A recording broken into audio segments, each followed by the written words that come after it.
A sunny but windy Baum-Walker Stadium is the site of Game 2 of a weekend series. The Arkansas Razorbacks and Florida Gators back at it after Florida claimed Game 1 of the series to jump out to a good start. Now they're going to try and take down Hunter Dietz to win Game 2. Let's bring you up to the booth. I'm Brett Dolan. He's Troy Eklund. Thanks for joining us. It felt like last night Florida got the lead early, and they were not going to give it away. Well, they really did. 9 hits, 9 runs, and again, they scored 3 in the second, 1 in the third, and they just kept rolling. Added 5 more after that. Take a look at what transpired in Game 1.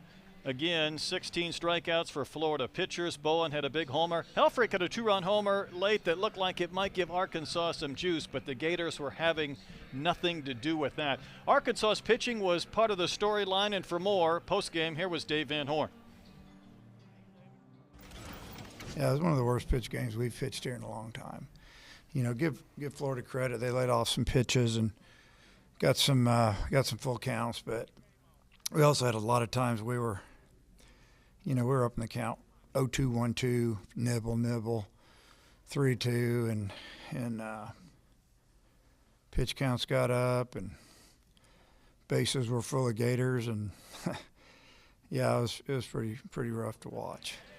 Well, that was a frustrated head hog, and Troy, 9 walks, just a big storyline for Razorback pitchers. Yeah, and 5 of those walks came around to score, so that was the backbreaker for the Arkansas Razorbacks. And again, they struck out 16 times offensively, so kudos to the Gator pitchers.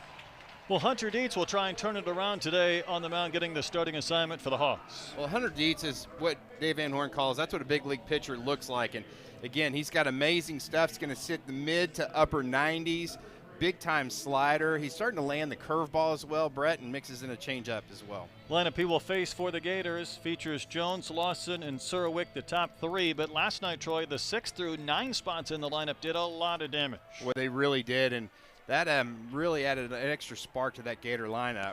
6 through 9 hitters were on base 12 times, scored 4 runs, knocked in 4 runs, and we're off and rolling on a 59-degree afternoon, and Kyle Jones steps in to face Dietz. See the numbers for Jones on the season, but against left-handers this year, 2 for 17, 3 for 24 in SEC play.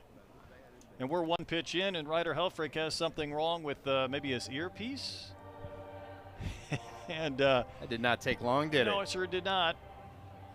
Ryder calls about 95 to 99% of his own game, but that device is there in case he wants to get some help from Matt Hobbs, and I think it's working. Our plate umpire, though, today in Game 2 is Richard Riley. Jeff Wright at first, James Millsap at second, Kevin Sweeney at third. Fans were hooting and hollering last night with all those walks. They were wondering if maybe it was a tight zone. It felt like, reflecting technology-wise, it was fine. The pitchers were not. And but Troy, it was a cold night. Even as I went to my car late last night, I'm like, wow, it's even colder outside than I thought it was. Yeah, it was not comfortable, and give the Gators credit. Being a Southern team, they really handled it really well. There's a chopper toward short. Koschel gets the big bounce. He flips to first. That's Rutenbar over there. On the receiving end, Arkansas has tinkered with their defense to try and provide some more offense. And today, Troy, to get Aloy in as the DH, Rutenbar at first, Robinette at third. Yeah, Koschel almost threw a helium ball over it, like sure a did. palm ball to first base. It almost didn't get there. 1 gone for Brendan Lawson. Lawson was on base 3 times yesterday, but he didn't get a hit. He does now as he rips one into center against Dietz. Then the Gators are off and rolling at the top of the first.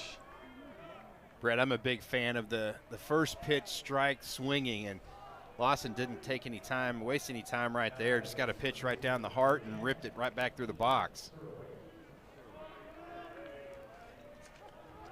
Gators team that had 9 runs on 9 hits yesterday. One of the big swings was from Ethan Surowick. He had a homer in the 3rd inning to make it 4-0 Florida. Later on, Carson Bowen would add a 2-run shot in the 7th. And again, the Gators did not trail the entire night. So they improved to 4-3. Arkansas dropped to 4-3 in league play. Good scoop by Helfrich on the pitch to Surowick. Just feels like there's going to be a lot of teams in the SEC really bunched up in the middle. I would tend to agree, and I think that's why finding ways to win series, maybe even more important than it's ever been, if that makes sense. We talk about winning 2 out of 3, but when there's not a lot of separation in some really good teams, you might see a jumbled conference race. Brendan Lawson over at first base is 8 of 10 on stolen base attempts for the season. That pitch gets away from Helfrich. He can just trot to second on the wild pitch.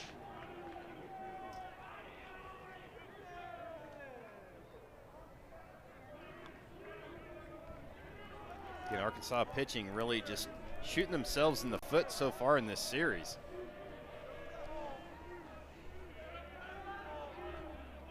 Dietz will deliver, and that one spanked foul down the line and right. Dietz is coming off matching a career high with 12 strikeouts in his last start a Saturday ago at South Carolina over 6 2/3 innings. Here's your conference standings. Again, Texas has taken a couple of games already from Oklahoma in front of Mississippi State, Kentucky, and Georgia. Ground ball to the left side, fielded by Robinette. He maybe had a play to second, but he'll take the sure out at first. And again, for somebody who's played a lot of time at first base, you like to get that first play out of the way. It's a really good play by Robinette, ranging to his left, and it's a chopper that looked like it might have gotten through that hole. And I thought so you too. could see right there, I think it was going to be really close at second base. I think that's a smart play by Robinette. Just get the sure out. 2 gone for Carson Bowen. He takes pitch a little bit out. 95 from Dietz. Again, 12 strikeouts for Dietz last weekend at South Carolina. Pitched well against the Gamecocks. Arkansas had to come back to win that game in extras.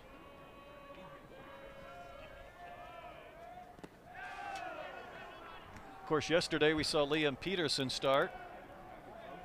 They were both in the same Calvary Christian High School rotation that had another guy named Landon Marudas, who was a 4th-round pick of the Blue Jays, and they won the state championship that year. So Dietz got to watch Peterson yesterday, and Peterson watching his former high school teammate Dietz throw this afternoon. But he's behind Carson Bowen. The 2-0 pitch fouled back to the screen. Really good location right there by Dietz, and not giving in and just really filling up that outside corner.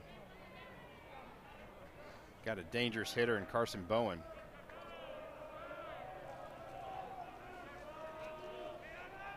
Here's the 2-1. That's rocketed towards second, and Souza will pick it off the dirt and make the catch of that low liner. To end the inning, the Gators get a hit. They strand a runner in scoring position, and the Razorbacks coming into bat here in game 2.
Into the series, and every one of them's outstanding hurler. Anxious to see Aiden King pitch today for the Gators.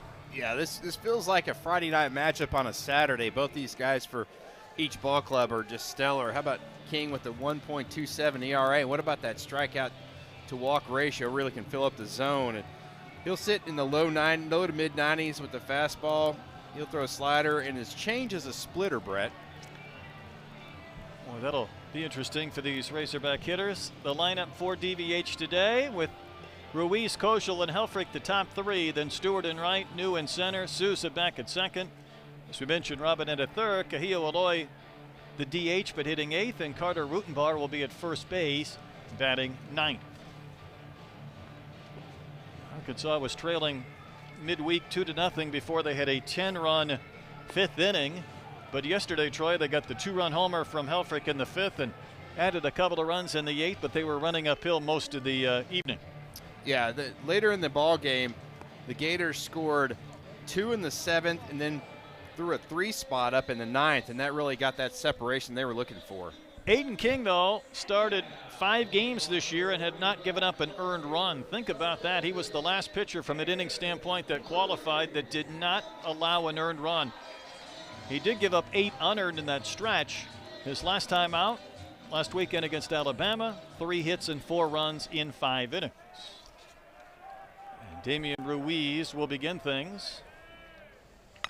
Ruiz will chop one to third. That is right on the chalk. Schwartz will make the play and throw out Ruiz, and that did not take long. He came to get that ball before it had a chance to go foul. Yeah, I think that was a really good play by the third baseman, Schwartz. He just really got to that baseball, like you said. I think if that bounces, the spin on it might have taken that ball foul.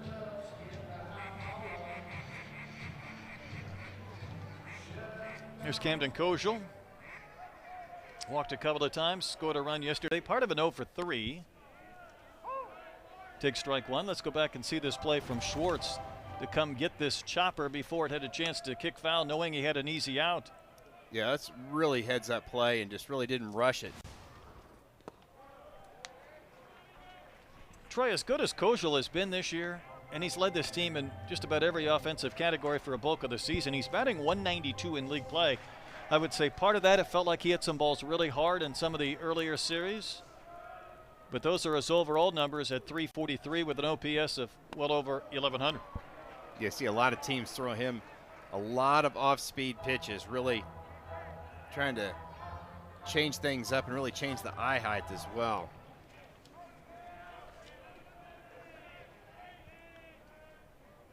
Kings 2-1. Was that the splitter there? I think it must have been, yeah, the velocity. Spin rate was 1,900. Yeah, below 2,000.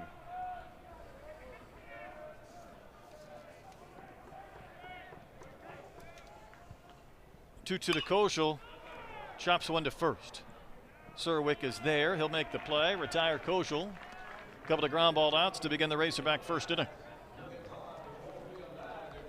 I'm not sure if Aiden King has a little left-hander in him with his head Looks a little like it, doesn't he? cockeyed, but you also have to think about it. Maybe he's just trying to block the sun because that's the side of the stadium that the sun is coming in on. So I think, okay, maybe he's just being smart.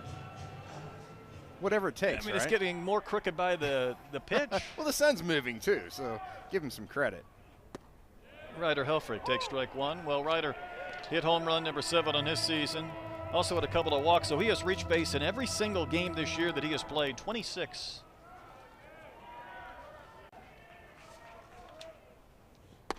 King will pump one over the inside corner. That's a well-placed fastball at 94.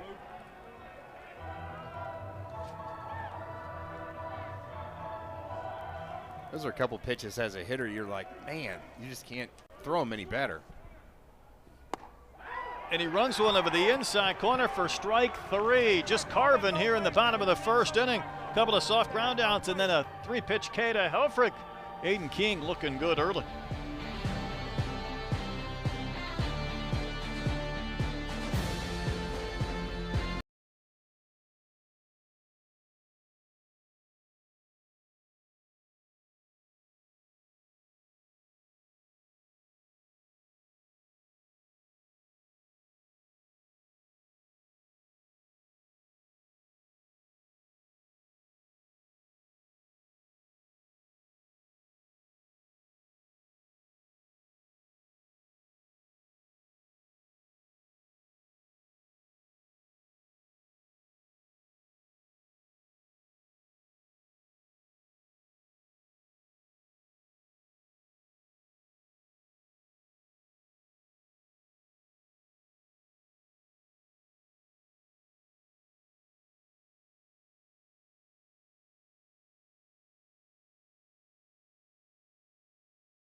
Kevin O'Sullivan has another good ball club here with the Gators. We were talking yesterday about his 18 previous seasons, 9 trips to the Men's College World Series. Of course, that national championship in 2017 after being swept last weekend in Tuscaloosa. Must have been nice to get that win to begin this series at Baum Walker. Blake Sear will bat. Sear takes one a little bit elevated for ball 1. Sear was on base 4 times yesterday, 3 hits, scored a couple of runs.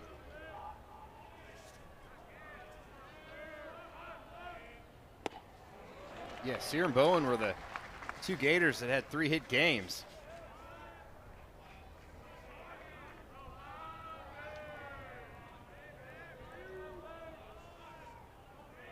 Sear, one of the best hitting Gators over the last 10 games. He gets that big bending curve for a strike. Liam Peterson was quoted in the newspaper the other day talking about standing in against Dietz's curveball in high school, and he said, I couldn't hit it. He goes, I really wouldn't want to hit it now. Sear just watched that one roll in. Did he offer? No. Jeff Wright at first says no swing. That's the breaking ball that Dietz has started to be able to land for a strike. Earlier in the season, that would end up at the head of the left-handed batter. That one is smoked to the gap in left center field. It'll get by Ruiz and go to the fence. Mike Anu's going to pick it up, but Blake Sear starts the second inning with a double to the gap. Boy, juiced at 109. Just a great swing by Blake Sear. At the very end, Damian Ruiz was thinking about laying out for this baseball. He was. And I think he just realized, I just quite can't get there.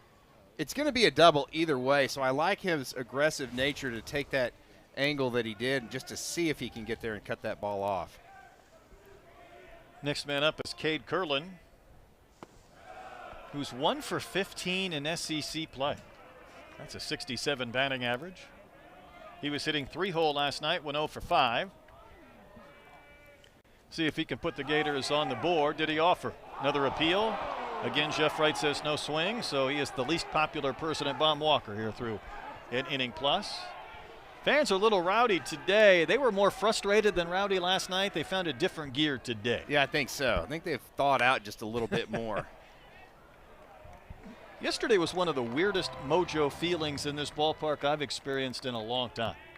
And not only just even any ball game, let alone a Friday night SEC ball game, but like you said, had the tail end of a spring break Friday and late night basketball game, the downer from the previous night, and it was just calm. And you give the Gators some credit for just taking the fans out of that game yesterday. You're exactly right. They did a great job. Like, got out of that 4-run lead through the third, and they didn't look back from that point on.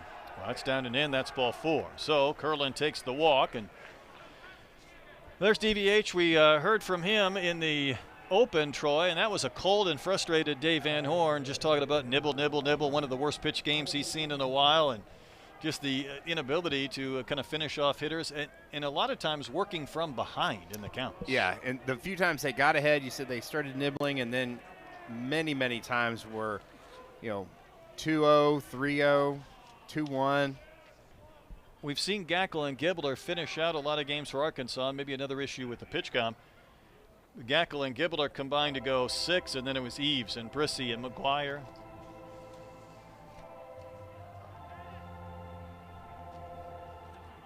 Got to get that thing figured out. Maybe a new device, new battery. Then you got to test it. Can you hear me now? Can you hear me?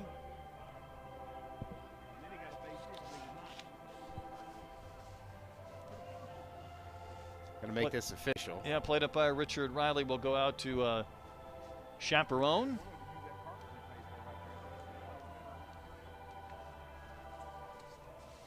If you stand that close together and you use the pitch com, you don't need the pitch com, right?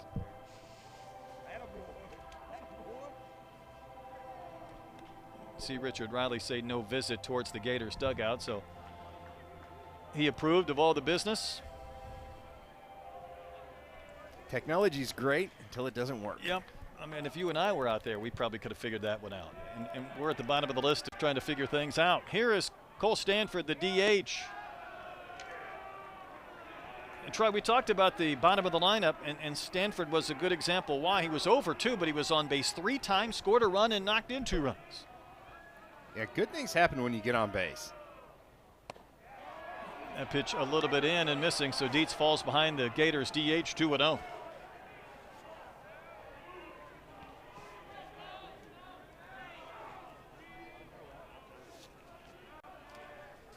Arkansas would love to get a ground ball and a chance to turn 2. Almost looked like Stanford was going to make Dietz throw a strike.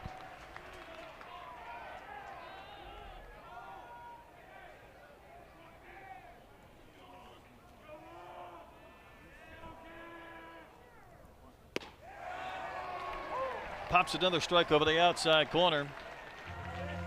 Really good pitcher's pitch right there on the outside corner, and it's not a bad take by Cole Stanford. He was probably looking for something middle in that he could drive, and that's just a pitcher's pitch. See if Dietz can win this battle. The 2-2, and it's fouled off of Helfrich. Feels like these next 2 hitters will be kind of important to kind of set the tone for this game one way or another. Yeah, I definitely think so, and you can see Dietz really trying to go with that big, hard slider to get the swing and miss on Cole Stanford. Another 2-2, and he misses downstairs with a fastball. Double from Sear, a walk to Curlin. Dietz didn't like that baseball. He threw it out. We saw a lot of that last night. In cooler temperatures, hitters or pitchers would get those baseballs, didn't like the feel, and ask for another. Here's a payoff pitch. Wave and a miss. Stanford helped out Dietz. Chased the high fastball, and that's a K. Boy, that is a big turn of events. It could be bases loaded because that ball is not close to being a strike. And it's so easy to lay off that pitch when you're here in the booth, but when you're in the box really trying to protect and that thing just looks big and your eyes light up. But at 94, just really had some good carry. You know, you're looking for a 3-2 fastball, and you get one, but Yeah. the problem is it's up and out of the zone. Cash Strayer, the right fielder, next in. He walked 3 times and singled in a run yesterday. Dietz starts him with strike 1. Probably going to see, oh, wow, this is Matt Hobbs going to come out. I think this is a how do you want to approach this hitter conversation. It's interesting to do that 1 pitch in, though. Yeah, I think this conversation's more to almost Ryder Helfrich than it is to Hunter Dietz. So we've had 2 PitchCom malfunctioning issues, and now an early visit from Matt Hobbs. And, you know, he has said this year alone that when he first got here, he was kind of a let these guys figure it out on the fly type of pitching coach. DVH would look at him early in his tenure and say, go out there and talk to your guys. And well, he's out there early this afternoon. Might be one of those 2 words say, it's time. It's time to go talk to them. Yeah, huge batter right here. Base hit to the outfield is definitely going to score the runner from second base. Sears with good speed. 0-1 pitch, cut it and missed. I think you're going to see Strayer see a steady diet of that slider cutter. Now this is probably going to start down the middle and go down and away.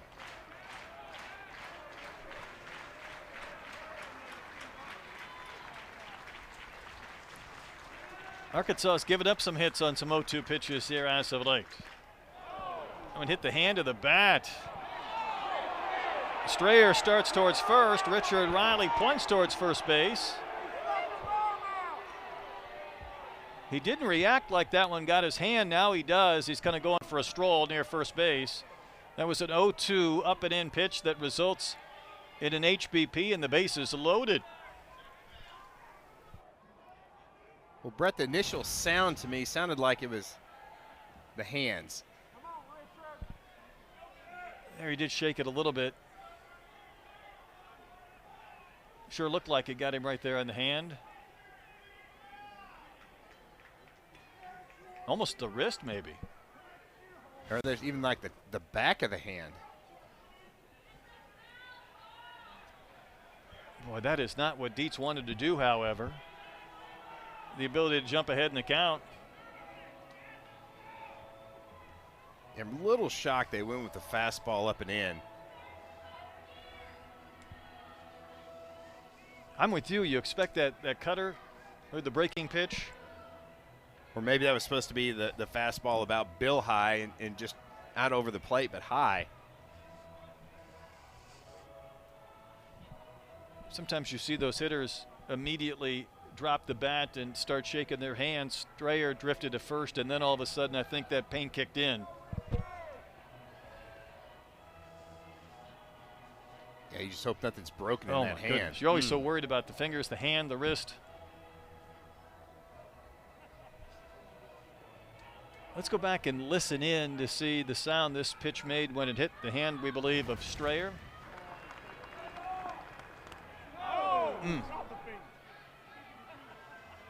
There was that's a swing intermixed with the thud of ball to hand. Yeah, I think there was a pretty quick grimace right there by Cash Strayer.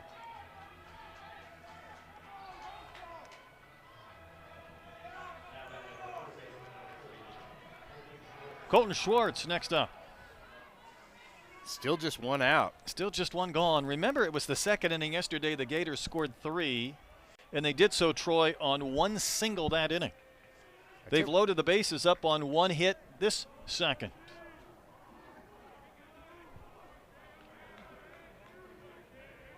Dietz to Schwartz. Rolls it in there for strike one. So Arkansas has got the corners playing in. Carter Rutenbar at first base is in on the grass. They're trying to take away a squeeze, or if there's something hit to them, to try to go home. Get that lead runner.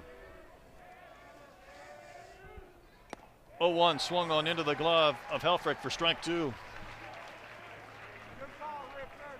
Well, the same position Hunter Dietz was against Strayer, and then he hit him. You're right. Up 0-2 before the HBP. He's ahead of Schwartz as well. Leadoff hitter Kyle Jones waits on deck. Another two-strike pitch. He just about backdoored it.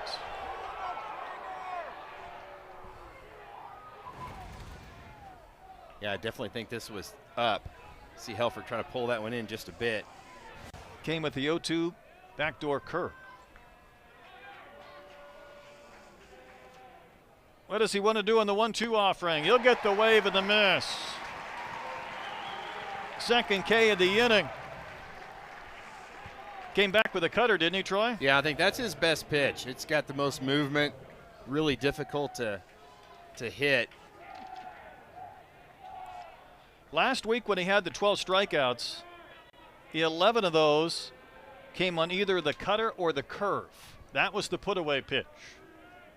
Here's Kyle Jones, who bounced to short to begin the game, and he's going to rocket one to center. New is playing deep. He'll take it on a bounce. A run will score. The throw comes home. It's cut off, and the Gators get a 2-run single from Kyle Jones. Well, he wasted little time after the strikeout to Schwartz, sending one right back up the middle, picking up RBIs 22 and 23. Yeah, really good swing on a fastball that was a little bit elevated. And like you said, New's playing deep, really no chance to throw out Kurland coming in from second base. Troy, every team wants to get off to a good start. Every pitching coach wants their starter to get out to an economical and a good beginning. But because Arkansas really leaned on their bullpen last night with Gibler, Eves, Brissy, and McGuire after Gackel went an inning and a third, I think it magnifies the importance of that today. Well, I know you can't throw all breaking balls. You've got to throw your fastball at some point, but both balls that were scorched this inning, Sear and Jones, were on fastballs. Felt like Peterson leaned on that breaking ball quite a bit yesterday over the fastball. But here's Brendan Lawson. He singled last inning. And this is a really dangerous hitter, even though it's left on left. You're talking about a couple of guys that the scouts are here to see. You're talking about a top 75, top 100 pitcher this year in Dietz, along with Peterson this year and Gackel and Helfrich, Aiden King and Brendan Lawson, highly thought of for next year's draft. A scout's dream. Good pitch for the strike on the inside edge. A good fastball and also a good take right there. That's right under the hands of Lawson. And there's times there's pitches in the strike zone that just aren't hitter friendly. I was getting ready to say it feels like Dietz is maybe a mile an hour or two below what we've normally seen, but he reached back for a little more in that previous pitch. Same thing with that cutter. He's gone up a couple of miles an hour alone in the fastball and cutter. Yeah, I think he just kind of feels the importance of this inning, trying to put a little something extra on it. 42 pitches in.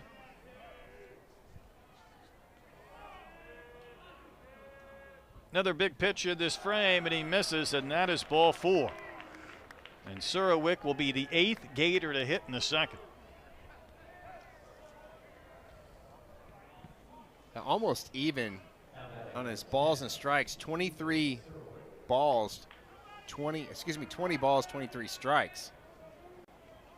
That kind of tells the story right there. Well, it does, and this Razorback team has sort of been led by their pitching, maybe ahead of both hitting and defense this year, as Surowick will wave and miss. And sometimes, Troy, I think early in a series like this, you're trying to figure out if these pitchers are being cautious and working around the zone against good hitters, or whether they aren't as sharp as we've seen them before. Yeah, I think it might be a little bit of both. I think, you know, they're falling behind and trying to be just a little too fine on both teams that can really swing the bat. Obviously, this is a dangerous situation with Surowick. A count of ball, then a strike. Only Gator to start every game this year is Ethan Surowick.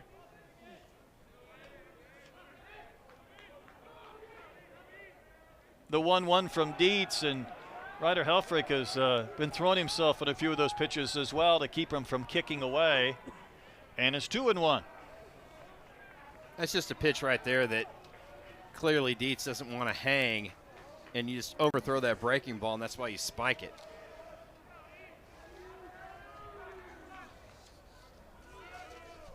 Bases full of Gators. 2 runs home this inning. A chopper towards Helfrich. He will casually make that play. Didn't want to rush it. And the inning is over. The Gators leave 3, but they get a couple of runs to take an early lead in the middle game of this series at Baum Walker.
Gators with a 2 spot in the top of the second inning have jumped ahead again. And last night, Troy, they tied up this all-time series 39 apiece.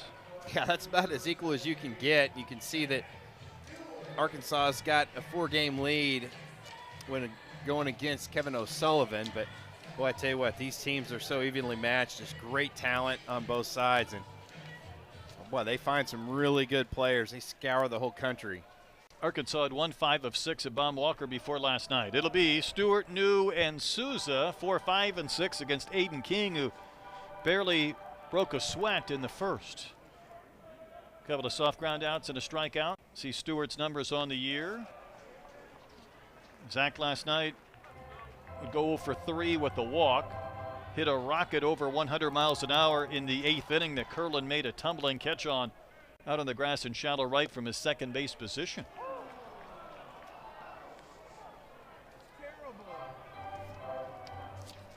I don't think King's going to mess with that hat location. Think he's going to leave it? It's got the tilt and his mojo working. There's some mojo. Was that a swing? It was.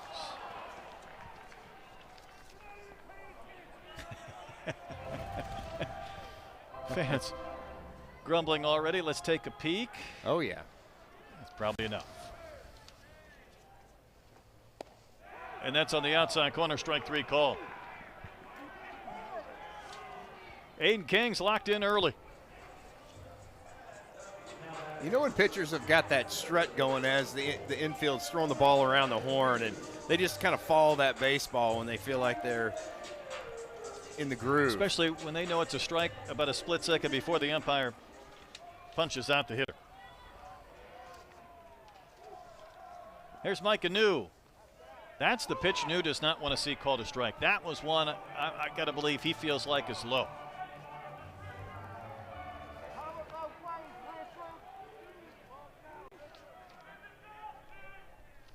Micah had 2 hits of Arkansas's 5 yesterday. He leads this team now in multi-hit games with 13. That might have been something that you would have lost the bet on entering the week, considering the consistency of a Kojal or maybe a Halfrick. Off his fists, softly to Surowick, and there's 2 outs, and Troy, Arkansas has not hit a ball hard yet. Well, they really haven't, and just showing the ability of Aiden King with his off-speed pitches, really kind of having Arkansas sitting back on the slower stuff, and then his ability to run those fastballs right in on the hands of Mike Anu. I mean, this is a 1-2 punch for these Gators. Coming into this weekend, Peterson and King, through 6 turns in the rotation, they had a combined 2.76 earned run average and a 78 to 23 strikeout to walk ratio. When you start your weekend with that rotation, it's a surprise to me the Gators aren't ranked. I know we talked about that last night, considering their RPI was 8. Yeah, it's kind of a head scratcher. Nolan Sousa fouls one at the plate.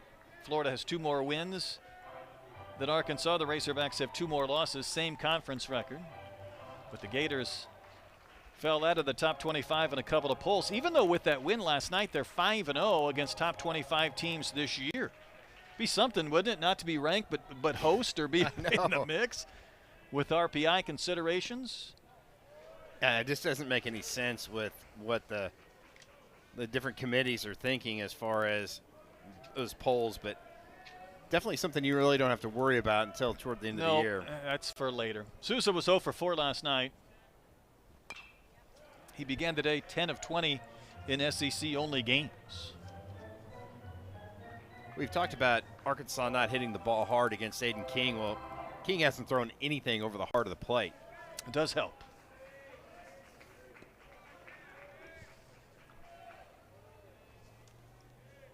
One-two to Sousa. Well, he didn't hit that one hard, but he's going to get a base hit and maybe a double out of that. Although he jackknifed rounding first, he was going through the base. He tried to make a quick turn in the wet dirt and went down. Otherwise, that might have been a 2-base hit. It's a shift beater. Yeah, that's almost one of those plays that you might want your first base coach to tell you, hey, start rounding the bag. Don't run through this. There's no way that anybody's going to try to throw out Sousa. He was kind of taking a peek, and I'm surprised he ran through the base as hard as he did. Ooh. And there's a little spin out. That'll make you change paths quickly. Here's Reese Robinette. Reese just missed last night what could have been a double off the fence at the 400-foot marker, maybe with a few more feet, a 3-run homer. See his season numbers, but 4 for 25 in SEC-only games.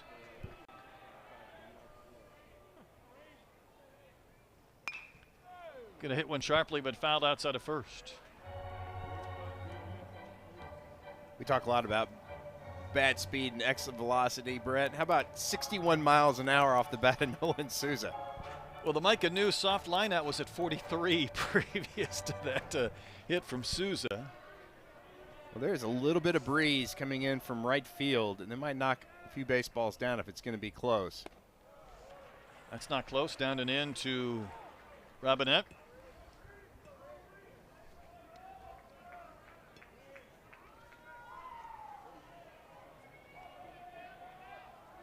Aiden King kind of fluttering that glove for a while as he gets that grip set against his body in the pitch.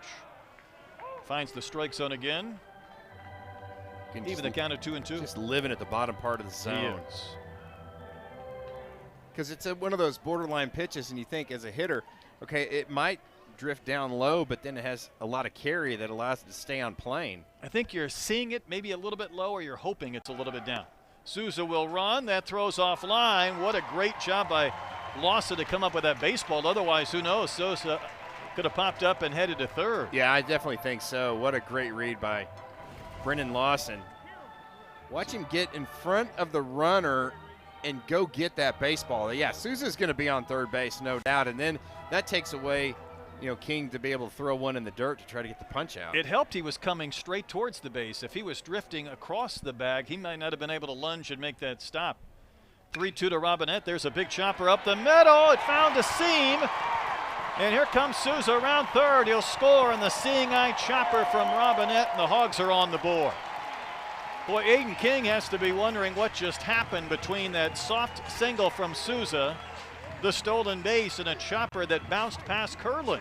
Well, there was a couple bases that you felt like Arkansas, if they got him, they might have scored a run, but boy, just a chopper up the middle, seeing eye single just right past Curlin, no chance for him. And you felt like Souza could have been standing on second base if he would have, quick made the turn, and then also if Lawson doesn't come up with that ball, but it didn't really matter.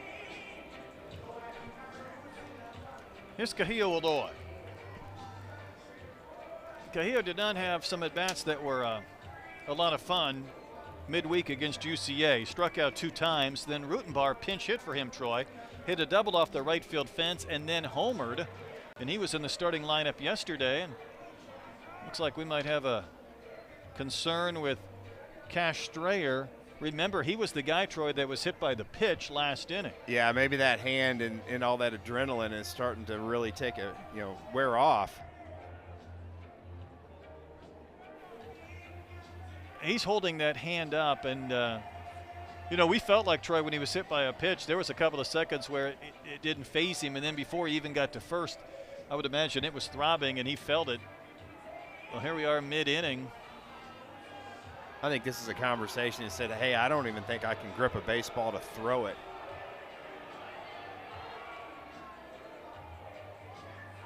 You see it wrapped there, and that's the throwing hand. Let's go back, Troy, and see what it looked like when he played this ball back in. If he was the one that made the throw, and it will be the case. That tells you a lot, doesn't it? Yeah, it really does.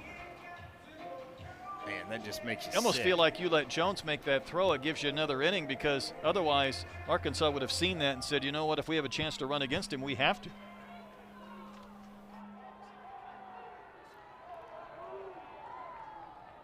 Ashton Wilson comes on to replace Strayer. I was talking about Kahio, though, Troy. Again, he didn't have a couple of good at-bats than Rutenbar did. Rutenbar started yesterday. Kahio had some live at-bats midweek, and it didn't go well until he got a changeup and hit one 440 feet, and that was a good sign. And he had a good BP today. DVH has been asked about maybe platooning a left-handed Rutenbar and a right-handed hitting Kahio Aloy. The problem is Kahio's not hit left-handers at all this year. Yeah, that's exactly right. He kind of throws the numbers on its head. I'd imagine he's getting a lot of change-ups and off speed from the lefties.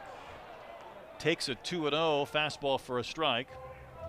Really good location on that fastball, down and in. You knew Aloy was really sitting off speed right there, kind of leaning out over the plate. Couple of hits in SEC play this year for Kahio. A big swing, and he chops one foul.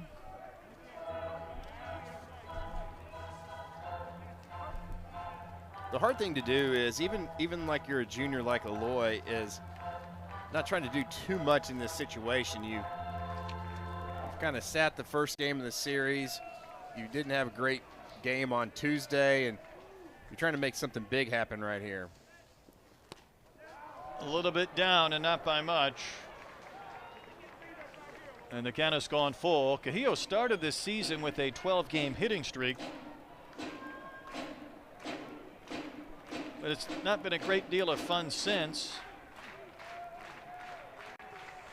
One swing, though, could turn that around in a hurry. Here comes the payoff pitch. Big chopper to third. Schwartz will glove it. His throw across the diamond retires Aloy to end the inning. Arkansas does get a run back on a couple of hits. 2 innings in the books. Gators lead by a run.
Hunter Dietz faced 8 Gators in that second, gave up a couple of runs, and then left them loaded. Here's your starting pitching comparison through a couple of frames.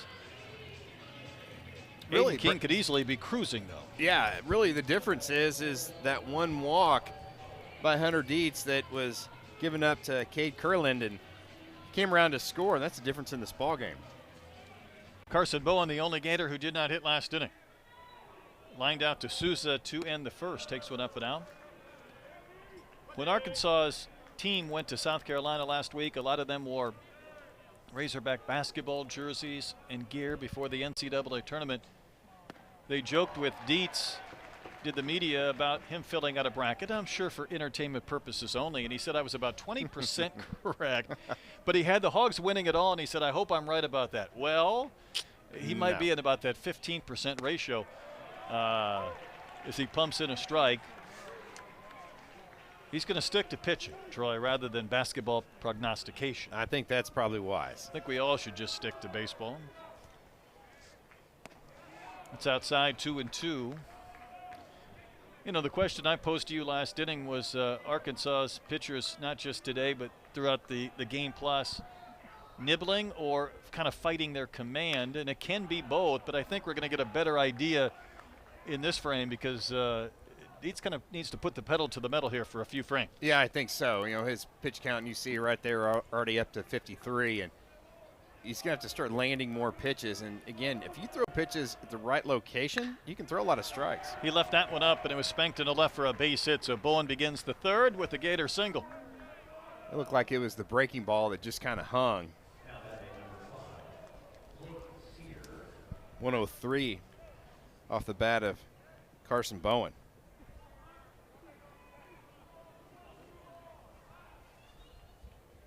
Here's Blake Sear.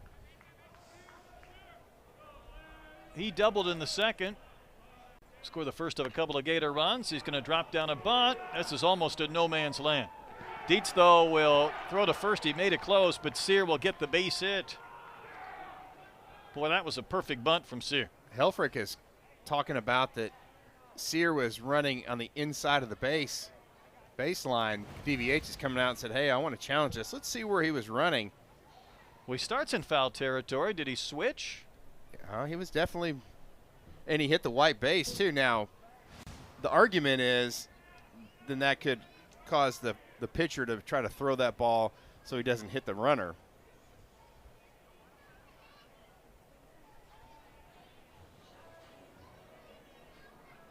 Blake Sear was driving a car. It'd be like he was going over that middle line back and forth a little bit, and then DVH is going to want to review. Arkansas is challenging the call at first base. Well, I don't think you're challenging the safer out. Now he's out there again barking at the crew. After replay, he stepped on the wrong base. He stepped on the white base. He's out. Well, Troy, give Ryder Helfrich credit for that. As much as he was trying to run in foul territory, I don't know if it was instinct or not, he hit the wrong base and he's out. Wow, that is a huge play for Arkansas, and you're right. Heads up play by Ryder Helfrich.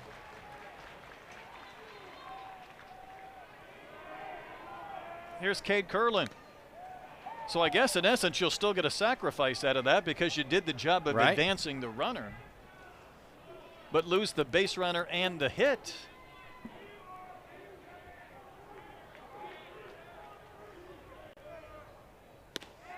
Troy, I guess the motto of that is, unless you're hitting a ball in the gap where you're going to turn and hit the inside of the base, just hit that green thing. Hit the green one. That is exactly right. The breaking ball is really eluding Hunter Dietz right now. He's landing it in that left-hand batter's box. Ground ball to third. Robinette will spear another one to make the play, and there's 2 outs. I'm with you, Troy, and in fact, I think I'm having a little hard time differentiating the cutter and the curve, and I shouldn't today because when that curve is on, it's hard and sharp. Well, yeah, and it's really the miles per hour. The curve is around 80, and the cutter's in that mid-80s. But it kind of pops out of Hunter Dietz's hand when he doesn't have the right gripper, and you see that end up in that left-hand batter's box. Cole Stanford. That's obviously the curve there. That was much better. If Dietz could retire Stanford, he would kind of get that pitch count a little more back in line, because when it was first and second and nobody out, you almost felt like this inning was going to get away from him, didn't you? So it had that possibility or potential.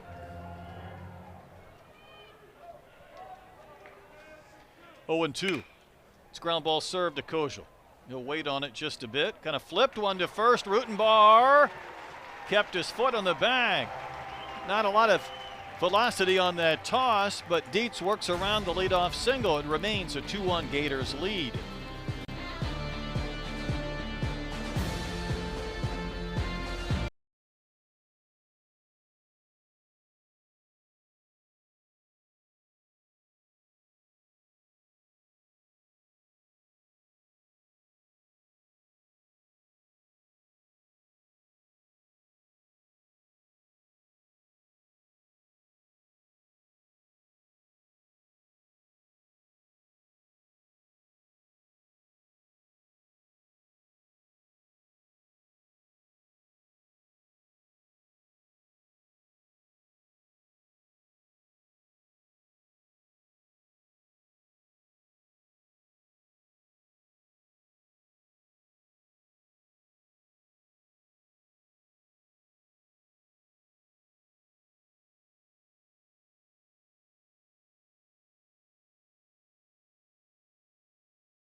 Brett, you've got to have the glasses on today at the ballpark. It's definitely bright. But we're going to go back and take another look at this bunt by Blake Sear. You know, he's running down the line, and it's more about what base he steps on. And you can see that he almost steps on Rutenbar's foot, and he hits that white base, and that's why they have that. Look how close he is to stepping on that foot, and that the safety aspect of it is why they went to the dual bases. It's just befuddling, though, isn't it? Yeah, that is kind of a head scratcher. Rutenbar will lead off 9-1-2 against Aiden King in the bottom of the 3rd inning. Rutenbar will shoot one foul. Yesterday, doubled in 3 at-bats, knocked in a run and scored a run. I mean, if you're Blake Sear, you're smelling a hit. Just hit the right base. I think because you're laying down a bunt, you should really be cognizant of the fact you need to be in that running lane or not on the other side of the chalk to begin with. Yeah, absolutely. Maybe they have an orange base in Florida, and it threw him off with the green one here. I've seen some other teams have some orange ones. I think that's the two appropriate colors, orange or green. It's taking a little bit of getting used to for the old folks as Rutenbar fouls another one away. I think it makes sense, though, in many reasons why they're utilizing that. Yeah, I really like it. The only time that a first baseman can utilize that green base is on a strike 3 ball in foul territory behind home plate. All right, I got to tell you about a softball game I had a few weeks ago. Here's the 2-2 to Rutenbar. That's down. Same thing, drop strike 3. Catcher goes to the right towards the first base dugout. The first baseman goes to the inside base. The runner goes to that base as well. So they both arrived, and they're both entitled to that there. Okay. But that's the one time you can get a little bit messed up. Rutenbar will take the walk, and maybe a beginning for the Razorbacks in this third inning that might give them a chance to take their first lead of this series. Yeah, it's their first leadoff runner to get on base in this game, and that's pretty unusual for Aiden King to give up a free pass. I guess he is human, but boy, he's got some really good stuff and throws a lot of strikes. Again, he was the last pitcher who qualified from an inning standpoint to give up an earned run this year. Now, Colin Fisher had his 20 innings before he allowed an earned run, but it was 5 full turns through the rotation before King had given up an earned run. Ruiz, with the runner going, will roll one to the left, but Rutenbar cannot get to third. He was off with the pitch, but Sear will charge and play it back in, and the Razorbacks may be in business in the home half of the third inning. Yeah, you see Rutenbar take off right there. Just a nice job of hit and run by Ruiz. Just, you got to get that ball on the ground, and that's a really good heads-up play by the freshman Rutenbar. There's no reason to try to stretch that and go to third base because you're going to be out. Conversation on the mound for the Gators. Damian Ruiz was 0 for 4 last night, and his streak of reaching base safely in 16 straight games ended, and gets his first hit this series. You've got probably one of your most consistent hitters do the Arkansas Razorbacks and Camden Kozel right here, and you really doubt that DVH is going to ask him to bunt in this situation. I think you feel like you need to put up a crooked number in this inning when you've got 2, 3, and 4 coming up with no outs and runners on first and second. I think you just got to take your shot at a big inning. You also have a guy that has really good plate awareness and doesn't usually chase pitches outside the zone. Rolled out to first his only time in. He will square, but pulled that bat back on a pitch that's up and out.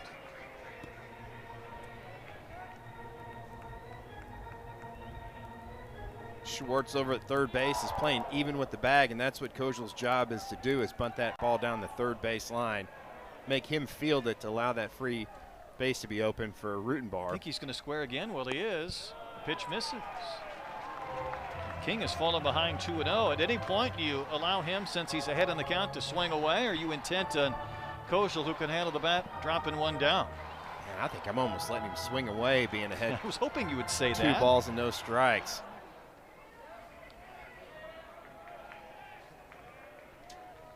Rutenbar at second, Ruiz at first, and that's a dandy.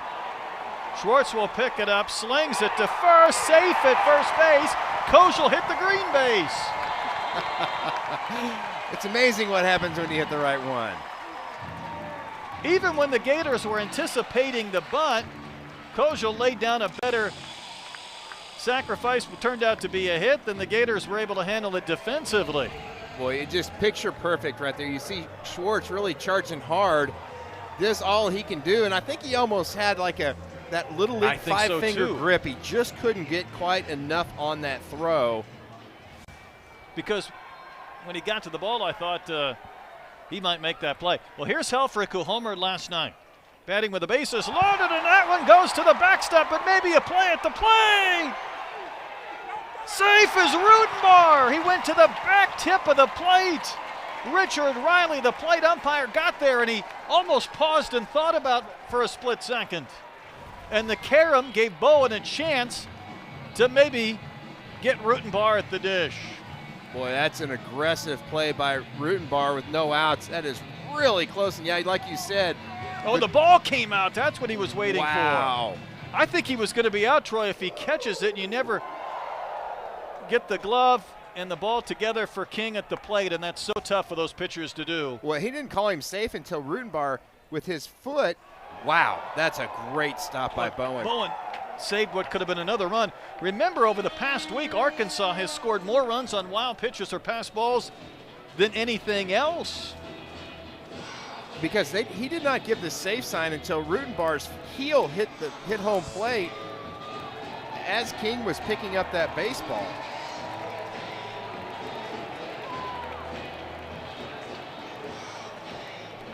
In a game against Northern Colorado recently, Arkansas scored 5 runs on either bases loaded walks, wild pitches, or pass balls. Watch this right here. Rutenbar slides in.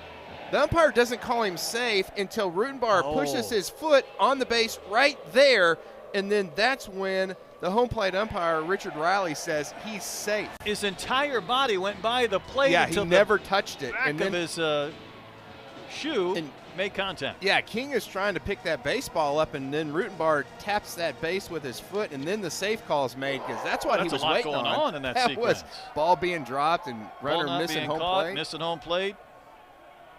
Then Bowen making a nice pick to save another run as the Gators got some activity down to their bullpen. It was quiet, it was lonely in that bullpen, but after a couple of those tosses from King, who had been really good through a couple of innings, Florida ready just in case this goes south. 3-0 to Helfrich. Swing it away, and the man who leads the SEC in walks was green lighted 3-0. I was just thinking, if you're going to ever let a guy swing on 3-0, which DVH does not do very often, that was a good opportunity right there to see if Helfrich can just hit one out of the park. Well, you're thinking King needs to calibrate and just pump one right down the middle. 3-1 pitch. That's on the corner. And all of a sudden he's come back to even it up or send it full. Yeah, great pitch right there. Sorry to talk over your breath, but my goodness. Ruiz at third, Koschel at second. Here comes a payoff pitch. Sent out towards right. Wilson, the new right fielder, will make the catch. Ruiz with his speed will tag. He'll come to the plate and he's safe. Arkansas has its first lead of the series. Bowen was trying to tag the back leg or shoe of Ruiz. The Gators going to request a peek of this one. Well, that was a really close play, and Bowen the catcher was trying to deke Ruiz right there, just standing like the ball got cut. Nice throw by Wilson. That's all you can really do in that situation. Remember, Strayer had to come out of the game after he was hit by a pitch on his throwing hand. He would not have had a chance to make a play. Koschel held at second. Here's Zach Stewart. Looks at strike one.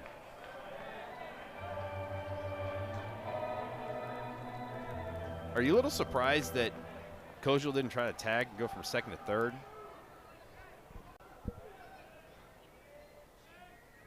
A little. Wave and a miss by Stewart at the 92-mile-an-hour heat.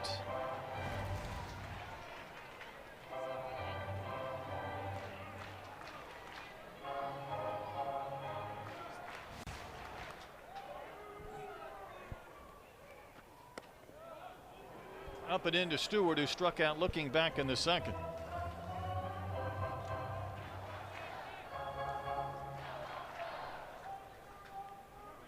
Two runs on two singles this inning for the Razorbacks. One was a bunt single, one was on a hit and run.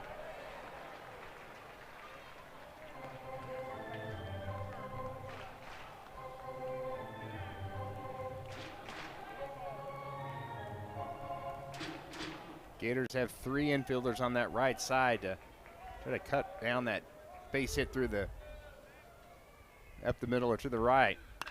Stewart lines one out to right center field. This ball's going to hang up for Wilson, who makes the diving grab, and he plays it back in. Boy, the ball will find you. And Ashton Wilson made the throw home previously, but laid out and took a hit away from Zach Stewart on this liner off the end of his bat. Boy, what a great job by Wilson right there. One, he was playing about a step more shallow, and we've talked about the Gator outfielders trying to play a little more aggressive, play a little closer, but what a great read, and that is a big-time catch, because if that ball gets by, Stewart's standing on third. There's Mike Anu, and he's going to swing at the first pitch and sky it in the air to center. Jones underneath it. He will make the catch to end the inning, but Arkansas gets a couple of runs. They've taken their first lead of the series. 3-2 Hogs through 3 innings.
Yeah, last year was all year trying to get that feel back.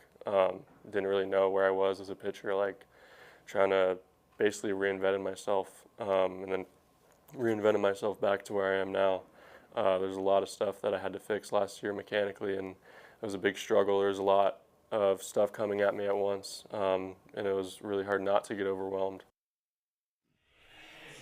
Troy, I think it's a great example of trying to make the most out of what could be a lost year when you almost reinvent yourself and use that downtime you rarely have to try and better yourself. Yeah, I think so, and you really have that opportunity with an injury to really work on the mental preparation, the mental side of the game. You know, he's talked about that cutter, and you know, even as this season has gone on, as he faces Wilson for the first time he's batted in this game, and there's a breaking ball. He said he can throw that cutter harder and softer, maybe take a little more off, a little more depthy. He likes throwing it harder than softer. But it's that curve, and Mike Anu has said when he's in center, when it starts in the sky and it lands in the middle, he knows it's going to be a good day. It starts in the sky. That's got a lot of drop to it. Yeah, I tell you, when any 4 of these pitchers that have thrown so far in these 2 ball games are on, they're almost unhittable. Field to first, no, says Jeff Wright, no swing.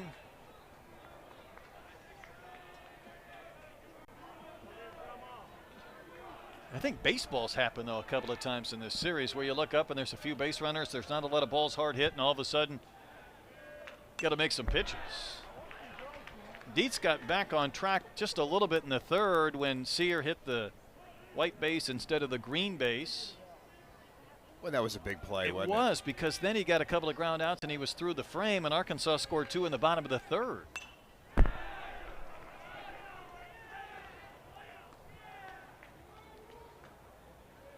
Good job by Wilson right here battling.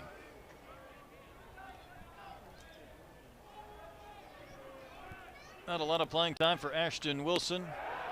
Big breaking ball in there for strike 3. Strikeout number 3 for Dietz. Yeah, took just a little something off that one. 79 on the breaking ball, and again, that's where the metrics really come into play when you say, hey, your breaking balls has this much depth at 83, but it has, almost double at 79. I bet Mike Anu was out there in center saying when it starts in the sky and it lands, it's going to be a good day. Schwartz struck out back in the second. See, there it was right there.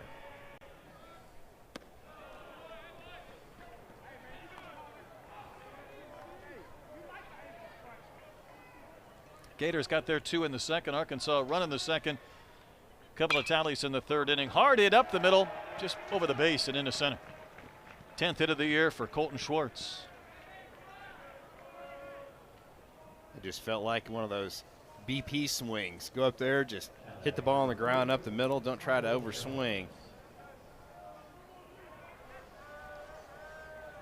Really, Troy, I don't think the wind has impacted this series as much as I thought it would based on the wind we had on Thursday and then the cooler temperatures and wind yesterday.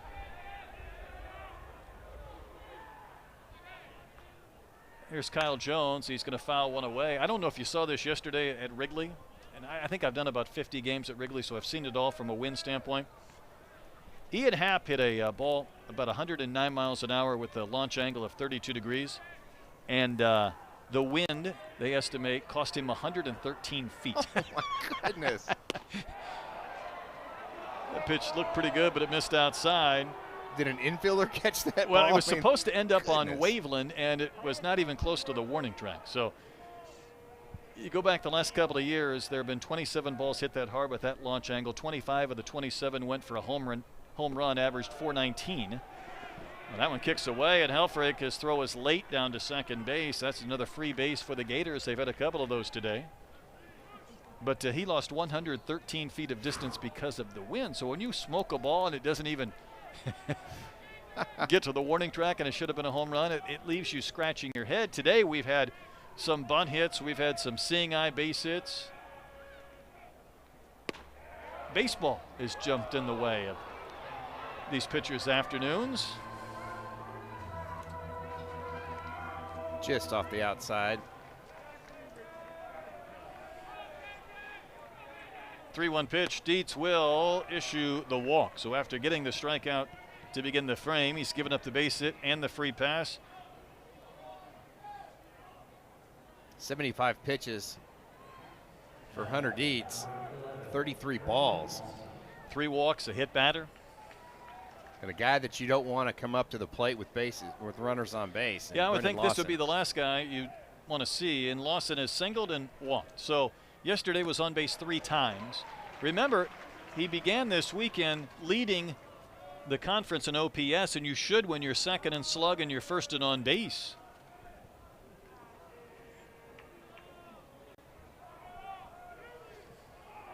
That OPS yesterday was at 1476. That's in a different stratosphere. Yeah, that's just absolutely crazy video game type numbers.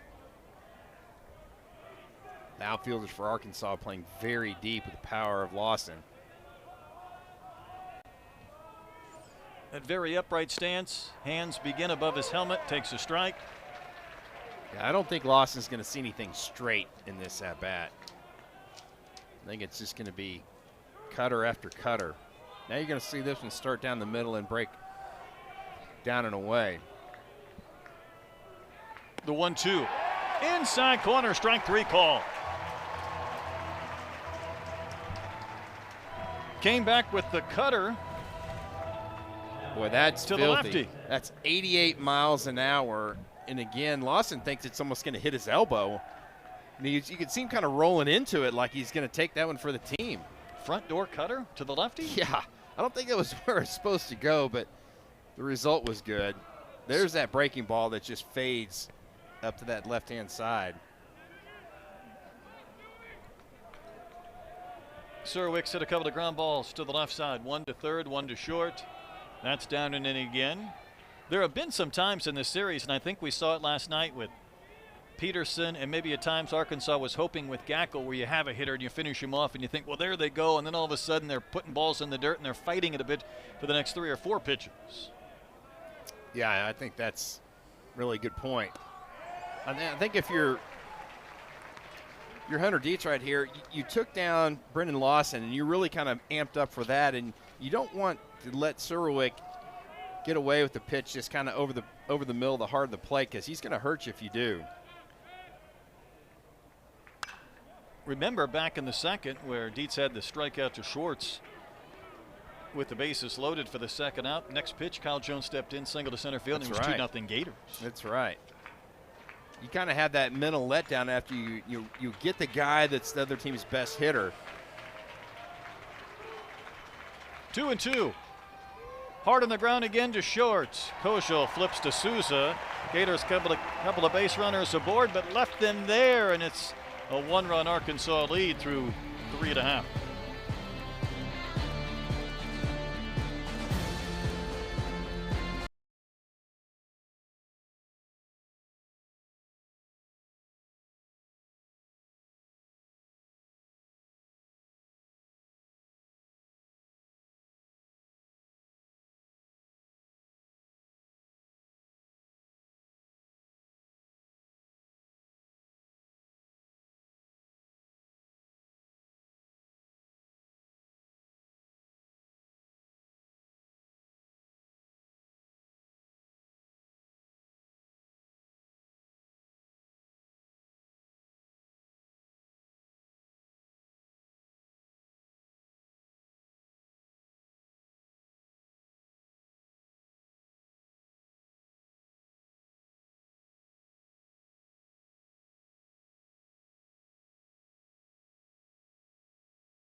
Arkansas took the lead in the third with runners on second and third. The wild pitch by King, and the ball was dropped by King, and Rubenbar just touches the base with his heel before King picks up the baseball and tags him again. And then the sac fly by Ryder Helfrich to right field. Pretty good throw right here by Wilson. Nice swipe tag, but just does not touch Ruiz. And that was the second run of the inning. They got 3 in that inning. Excuse me, 2. 2 to take a 3-2 lead, and you know, Aiden King just cruised through the first 5 batters. Arkansas had a couple of seeing eye singles in the second, and then a little more traffic to contend with in the third. So it'll be Souza, Robinette, and Aloy in the fourth.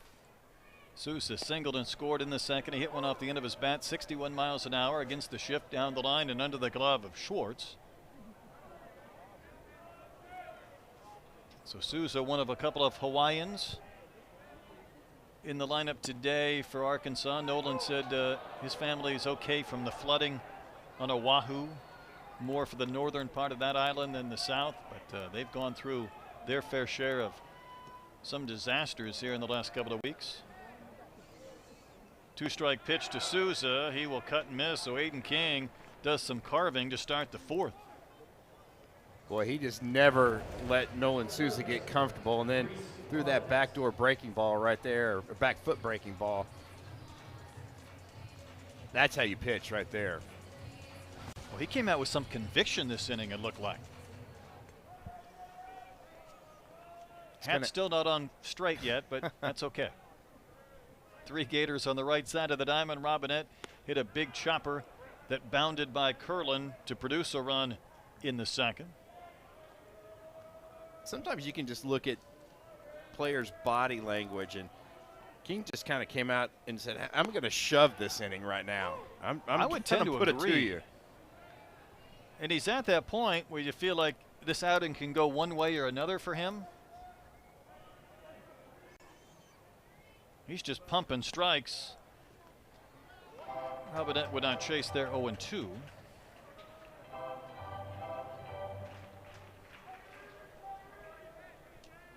Gators shifting almost between every pitch this sequence. They got somebody in motion like it's a linebacker getting ready to blitz or a safety creeping up to the line of scrimmage. Well, they shifted Lawson and Schwartz. It's right, like right in the middle of the pitch. It's too. like the Nebraska Cornhuskers realizing they only had 4 players on the court and they're trying to run somebody on late. And he's coming down the sideline. Robinette will shoot one down the line and left and out of play. You almost feel like it's hockey when you've got It's when they're right. changing players. Someone's and jumping over the boards. Yeah, coming in late.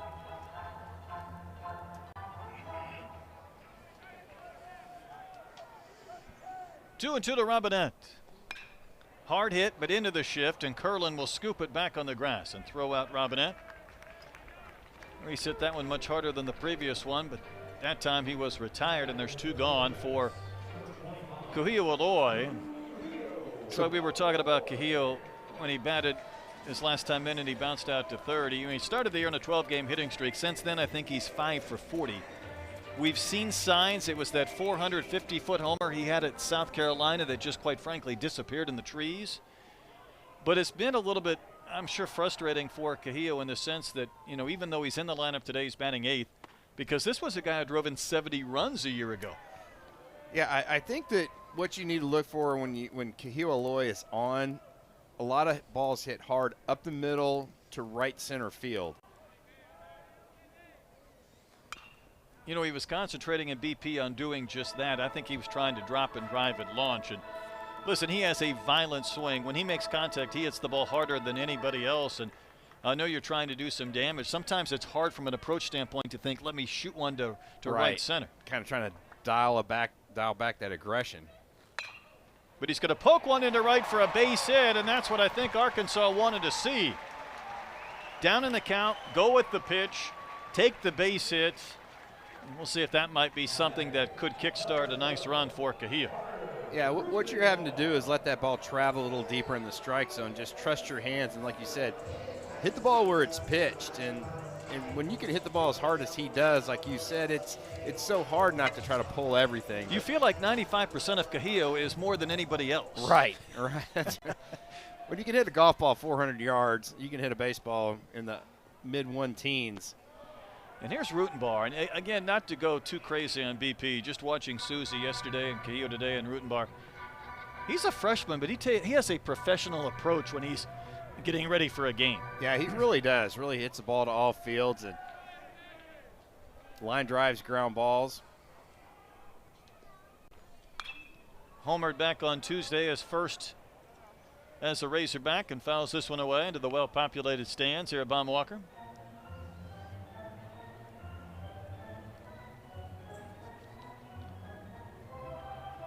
Tell you what, they're packed in today. Yesterday was cold and it just didn't have the normal feeling, but they're back today, and they'd really get loud if Arkansas could chase Aiden King. That's faded down and out. Kuhio got a good break on a delayed steal. And with the left-handed hitter up there, I think Kuhio just did that hop-hop-go maneuver, and Bowen didn't have a chance. Yeah, that's where your first baseman's really got to help out that catcher, because you can see Bowens, it's a little bit of a delay, and that's what caused that throw to kind of sail on him, because he had to try to rush that arm speed through the throw. We got two defensive catchers in this series, and if there have been 7 throws to second base, 6 have tailed way to the right. Hitters count for Rutenbar 3-1. Top of the lineup, Damian Ruiz on deck. King had a couple of quick outs this frame before the Aloy single. And that's high. That's ball 4. Again, second walk for Carter Rutenbar. And again, this is a freshman facing one of the top pitchers in this sophomore class. Yeah, I think so. That is a really good at-bat, and that's going to bring O'Sullivan out, and he's going to make a pitching change. 75 on the pitch count for Aiden King. The Gators used 3 different relievers yesterday. They'll go to the pen with 2 outs in the bottom of the 4th inning. So neither Peterson or King got beyond 4 innings. He started this inning with a couple of quick outs, but Arkansas put some base runners aboard. King will step out. We'll be back with the new Florida pitcher.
think we knew we were going to get to see Jackson Barberry this weekend. Troy, I'm intrigued because part of the scouting report is almost a right-handed Cole Gibbler.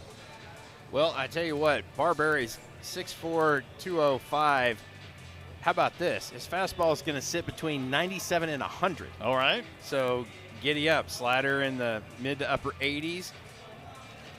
How about a changeup from 89 to 92? That's bringing it. Tell you what, they bring some arms out of that bullpen. They really do. Opponent's hitting 154 off of the big right-hander. And he's going to inherit a couple of base runners with 2 outs in the bottom of the 4th inning. Arkansas leading by a run.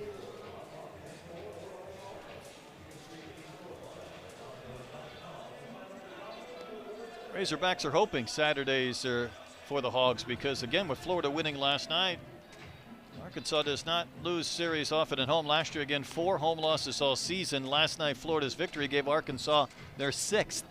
Yeah, that's pretty shocking so early in the season. And we talked earlier about the scuffles on some of those midweek games that Arkansas has had, non-con games. But they're kind of in a position you got a guy like Aiden King out of the game, and you feel like you can exhale a little bit. And then you've got Jackson Barberry going to come in and throw almost triple digits at you. Here's Ruiz, a single and scored last inning. Takes a firm fastball at 97 for strike 1.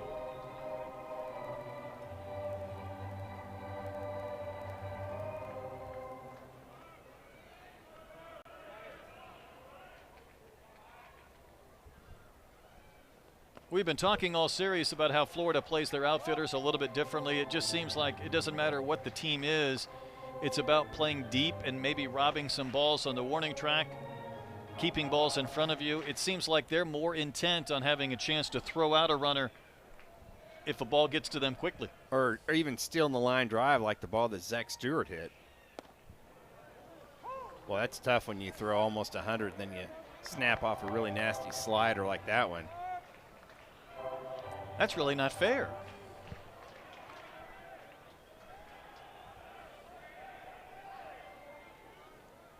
See what he does, 1 and 2.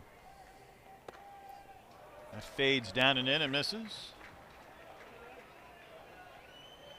Well, a couple pitches before that one, Bowen did a nice job on picking a ball in the dirt. And just so much different having runners at first and second with 2 outs instead of second and third with 2 outs. He's done that a couple of times already this series. Next one to Ruiz, fouled off his foot as it ricochets out towards short.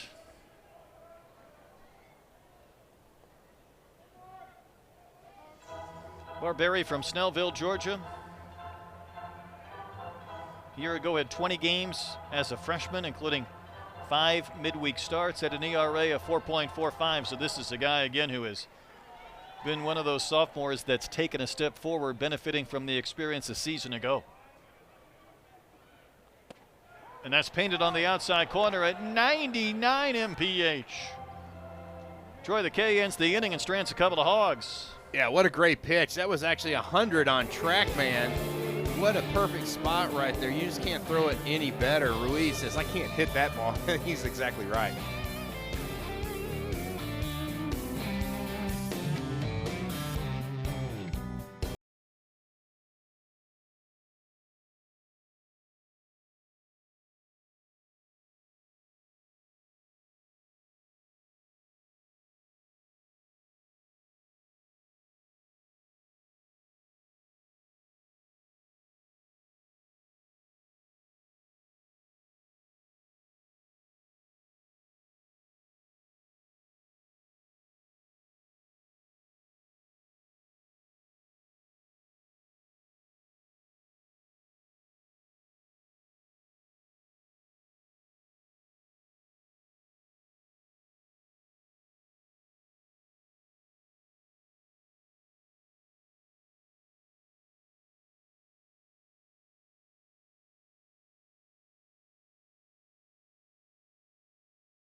this week, there's no shortage of alums from both of these programs. These are all the Gators on MLB rosters. The Polar Bear, Pete Alonso, Jack Caglione off the WBC. The Royals are represented.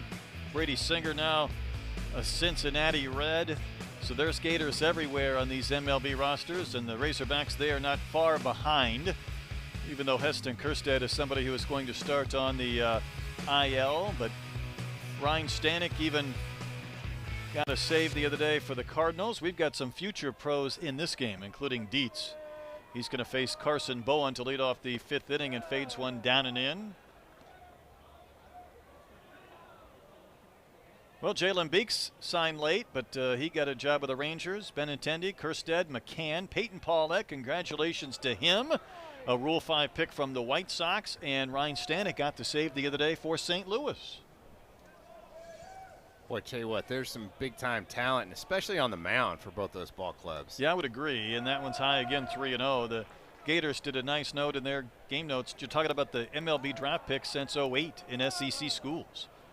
And Vanderbilt, Arkansas are at the top. Florida's not far behind. And that's ball 4. Troy, it does feel like there's a pretty direct correlation when you look over a long period of time, say, the number of players you have taken in the draft and the number of times you're in Omaha or putting up 40-plus wins. You're exactly right. And boy, this is going to do it for Hunter Dietz. That's not what DVH wanted to see right there. So they've got Steele Eaves hot in the bullpen.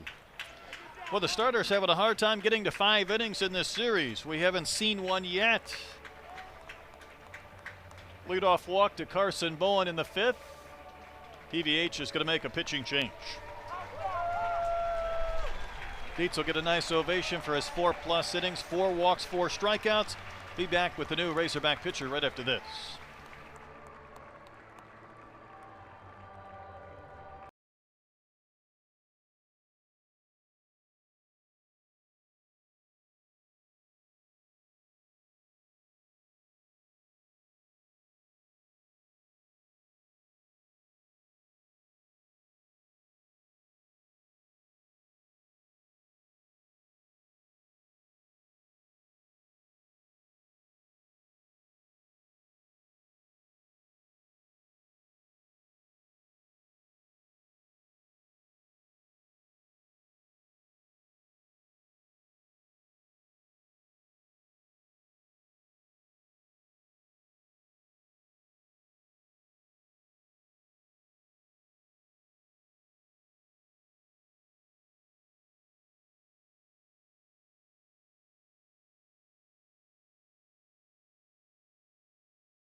Well, Dietz had 4 strikeouts, but also 4 walks, so he goes 4+ innings. Arkansas has gone to the bullpen. Troy, a little bit surprised to see Steele Eaves run back out there after throwing last night.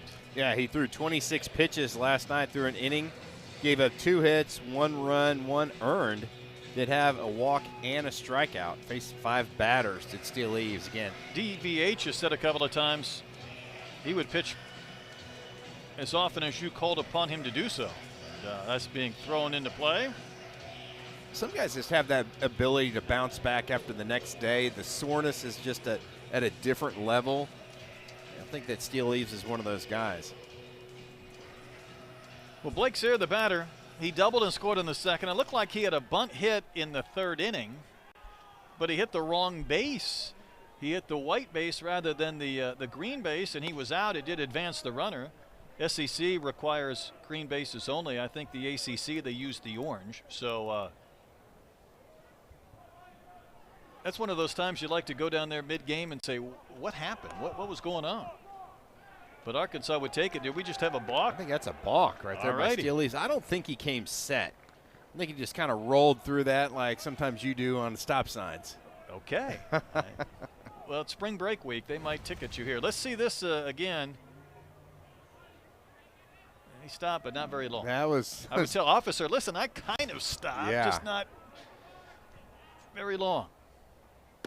Blake Sear takes a strike at 94 from Eaves. I think maybe the hope is, Troy, with Eaves is he is a ground ball pitcher, and maybe he can come in and get a couple of balls that might not have some carry to them, although, of course, that balk takes a double play out of effect.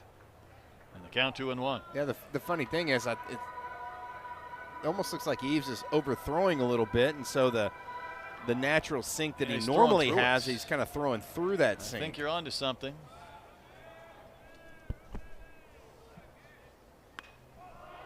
Bunt that has popped up, and Eaves will make the catch. And Sear would like to have that one back.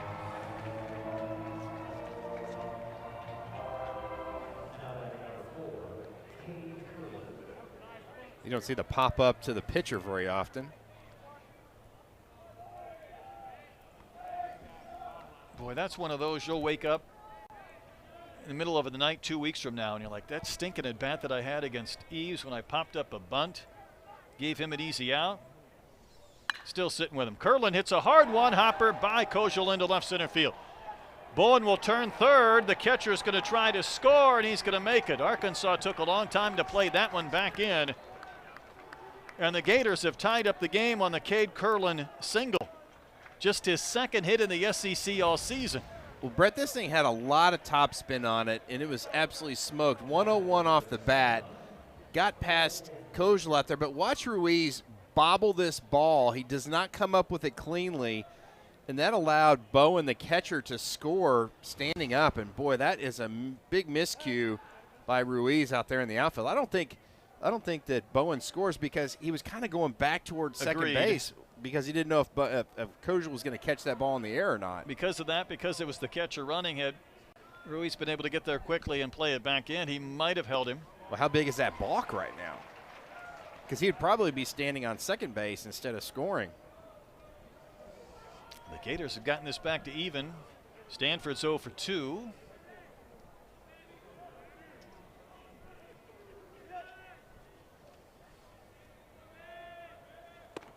Think of the big bad SEC. It's like we've gone back in time. We're bunting and we're getting singles and trying to get 2 runs on one single in an inning. It would be different if the wind's blowing in like 40 miles an hour, Right. but it's really not. Here's a big shocker for you, Brett. How about a walk comes around to score for the Gators? Yeah, stunning. Had 5 yesterday. That never happens. They've already had 2 today. That's 7 runs scored on walks by Arkansas pitching.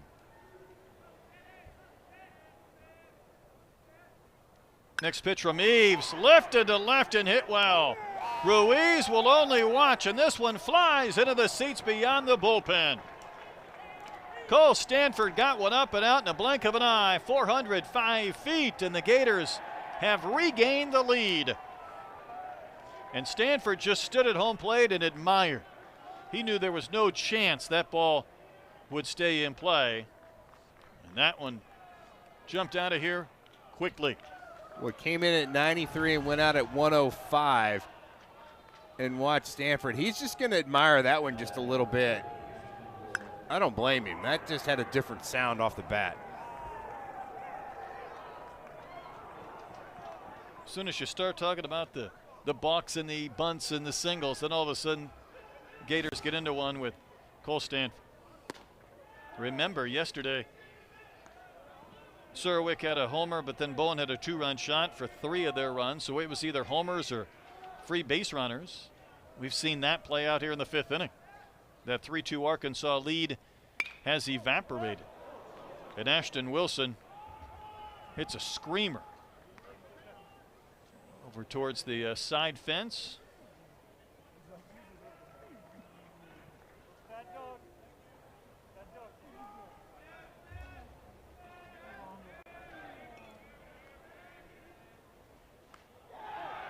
That's one that just got away, and Steele East, Troy's not been sharp. Yeah, he really hasn't. And you kind of talked about how's he going to do off that back-to-back game pitching, and we're kind of finding out pretty quickly right here. That was an 80-mile-an-hour hit by pitch, so it's not like Eaves was really trying to throw at him. Well, there was the balk. The popped-up bunt helped out from Sear, but then Curlin singled. Stanford had the 2-run homer. Wilson was hit by the pitch. And it's the one area that Arkansas has not been in from a pressure standpoint in recent weeks, is having to use so many pitchers out of the bullpen beyond Gibbler as they did last night. You know, and then if you're Arkansas, you're trying to figure out, okay, who do we go to and who do we try to save for tomorrow's game? You don't feel like this game's getting away from you, but still you have to keep that in the back of your mind.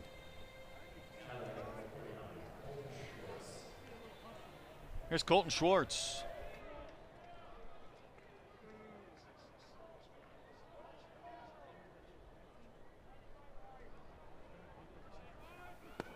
And Eves pumps one down and out after the mound visit from Matt Hobbs. Gators led 2-0. Hogs battle back for a 3-2 lead, but Florida has plated 3 runs in this frame.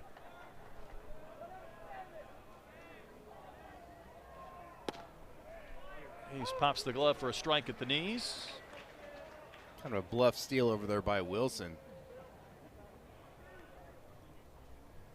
Not a bad opportunity to take a chance right here and put this runner in motion, stay out of the double play. There's a ground ball to third, fielded by Robinette, throws to second for 1, on to first. Rutenbar didn't catch the ball cleanly. Not sure if that throw was low from Souza or whether Carter just didn't secure it, trying to stretch and go get that ball. But that would have ended the inning, and the Gators remain alive. Let's see it again. Yeah, really good job by Robinette and a good feed to Souza. Not a strong throw by Souza over to first base, and that's a ball that Rutenbar's just, he has to make that catch. Here's Kyle Jones, takes strike 1. He had a 2-run single in the second inning. Remember, Rutenbar, kind of a utility guy in high school, but he was a catcher first, then a third baseman, then a first baseman. But he has said with Ryder Helfrich here, he knew he was going to have to fight his way into the lineup in different positions. So not a ton of first base experience at this level. But this inning isn't over, and the Gators could make Arkansas pay for that if they tack on any more tallies. Well, one thing it did, it's made Steele Eves throw more pitches, but the 2 pitches he's thrown so far have been on the outside black, the knees for Jones. And that's a wave and a miss. So Eves quickly comes back to get the K on Kyle Jones to end the inning. But the Gators score 3, 2 on the homer from Stanford, and Arkansas running uphill again, halfway done today.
Bottom of the 5th at Baumwalker Stadium.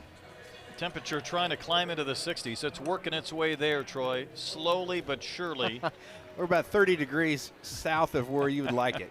Yes, true. But Arkansas gave up that 3 spot on the top of the inning, so now it's Koschel, Helfrich, and Stewart. Against Barbera, you came on to Kay Ruiz and strand a couple of runners in the fourth.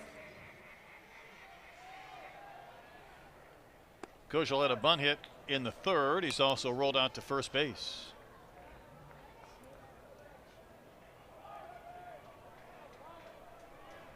Arkansas has struck out 4 times today, meaning they've struck out 20 times so far in the series. Every starter yesterday struck out at least once. Yeah, that doesn't happen very often.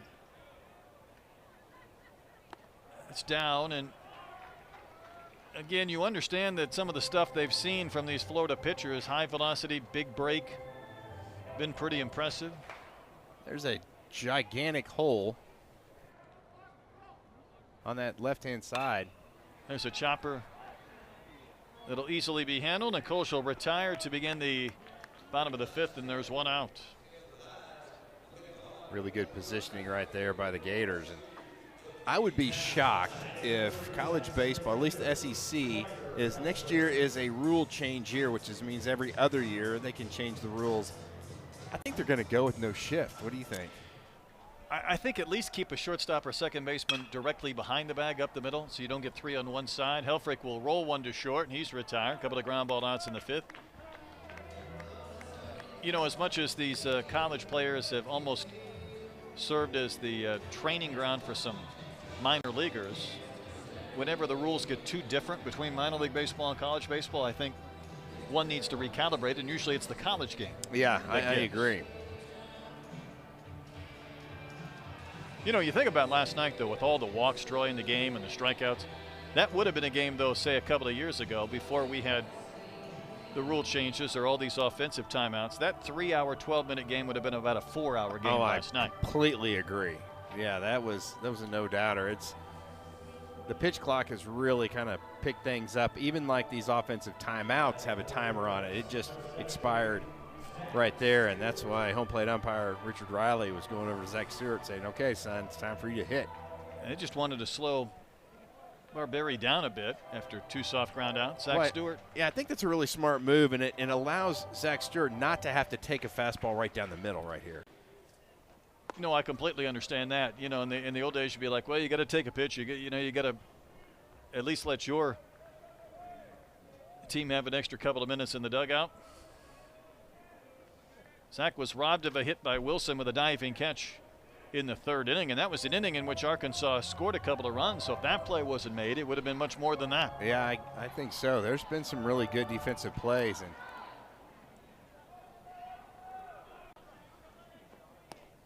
Florida was trying to switch infielders to put Lawson back into that shortstop position. I'm not really sure why they don't just start that way. Sometimes as I'm just watching batter and pitcher, you know, you look up and kind of out of your periphery, there's just guys in motion, like the wide receivers going back and forth, like the Sarkisian passing game where you got to crisscross, have somebody moving at routes all times and hit them in stride, and that one's fouled back by Stewart. About 99 on TrackMan on the last fastball. And for Barberi, it just seems like it's an easy release. I would tend to agree. Here's the payoff pitch, and that one is chopped foul. Wide of first, past Serwick. That's another one that was 99 on Argon, 100 on TrackMan. So he's registering triple digits. Sometimes you hear guys, it's max effort. It just doesn't seem like max effort for him. Another payoff pitch on the outside corner, strike 3 call. Hogs go quickly in order in the bottom of the fifth after the Gators regain the lead in the top of the frame. Middle game here, the series of Baum Walker.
Troy, if you were sitting behind that gentleman, would you have to make a bold decision and go for a walk? Or? I think you just got to have to shift a little bit, but there's not a whole lot of room to do any shifting out there in the hog pen. It's pretty packed. Indeed, those fans got here early, lined up. When I got to the park 3 hours before the game, they were down the street, and then it's the race to get those best seats in the hog pen, and maybe you need a hat on that youngster as well. Meanwhile, the Hogs have gone to the bullpen, bringing on Cooper Dossett. He becomes pitcher number 3 in the game. And we talked about the velocity of Jackson Barberry. Cooper Dossett will run that fastball up to 97, 98 miles an hour as well. And this stuff's definitely there. He's coming off of a couple of years of injury, so he's a guy that Arkansas would really like to have a lot of success and maybe even turn into the closer late in the season.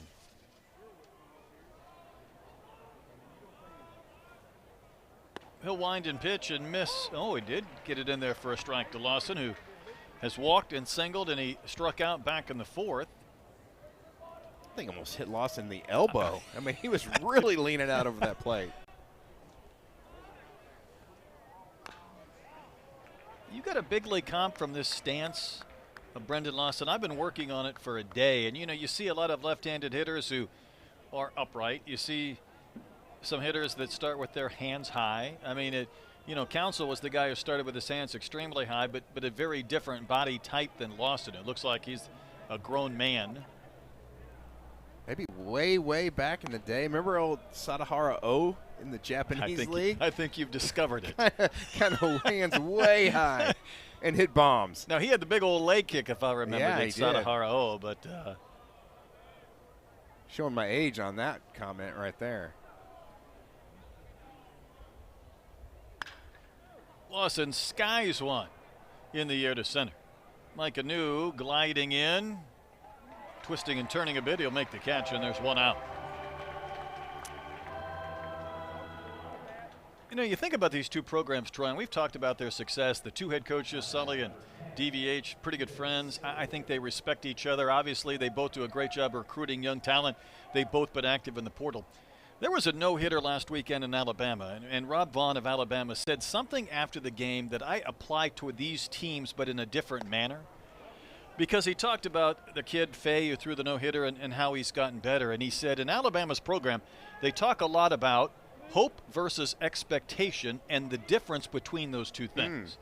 In other words, you might say to a kid, what do you want to do? I want to be an All-American. All right. Is that your expectation? Well, no, okay, what is hope and what is expectation? I think with these two programs, hope and expectation sometimes are the same thing. They go into a year thinking, well, it's Omaha. Yep. And then you have a series like Florida did at Alabama, or maybe the start to this series that Arkansas has had against Florida, and that expectation looks a little different. You never lose the hope, and the expectation doesn't change much. But I think both of these teams are kind of finding the difference between one or the other and how good they can be once we get another month in. Yeah, I think that's the last thing you said was the key. There's still plenty of baseball left to play, and you've got time to kind of brush off the edges and kind of smooth things out a little bit more, so to speak. And again, the talent is there on both of these ball clubs, and the depth is there as well. So I think either one of these teams definitely have the ability to get on a heater and really start rolling the second half of this conference season. I do too. Surowick waits on the 2-2 pitch, and he will wave and miss. And Dawson gets the K, and there's 2 outs. But I think you understand what I'm saying. Right. There have been stretches where both of these programs have not looked Gator-like or Razorback-like at brief times this year. Right. Well, the thing I think that both of these teams have is some tremendous pitching. And if you can kind of shut down some other teams, you can scratch out some wins with some 2-1, 3-2, 4-3 victories. I think you could. And here's Bowen, who walked and scored in the 5th. And listen, it's a different world right now in college baseball. LSU loses last night to Kentucky. So Kentucky's 5-2. LSU is 2-5. So they're on the reverse end of that number, the reciprocal. And I know right there they're scratching their heads a bit in Baton Rouge, thinking that they had kind of the consistency of a program like these two that we're talking about, where every year, no matter what happens from a talent standpoint, the wins and losses appear the same, but that's looked different this year. Yeah, it really has. And what about Auburn? Alabama beat Auburn. Auburn's ranked 5th. Alabama's kind of on a roll after sweeping the Gators last weekend. Bowen takes, and that's low. 2 balls and a strike. And if you're, kind of shaking the dice up and rolling them, you would probably not roll Alabama beating the 5th-ranked team in the country very often. But this year's kind of had everything upside down. There's a little bit of that. That's tomahawked on the ground to short. Kojal's been busy. Flips one to first. Cooper Dawson comes on and has a perfect 6th inning. Razorbacks still have some work to do offensively. Trailing the Gators by a pair.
Home of MLB.TV. So all out-of-market games, live or on demand, plus all your favorite sports on ESPN. We need to tell the people, Carl. We're doing it right now. ESPN is now the home of MLB.TV. All out-of-market games, live or on demand, all in one place.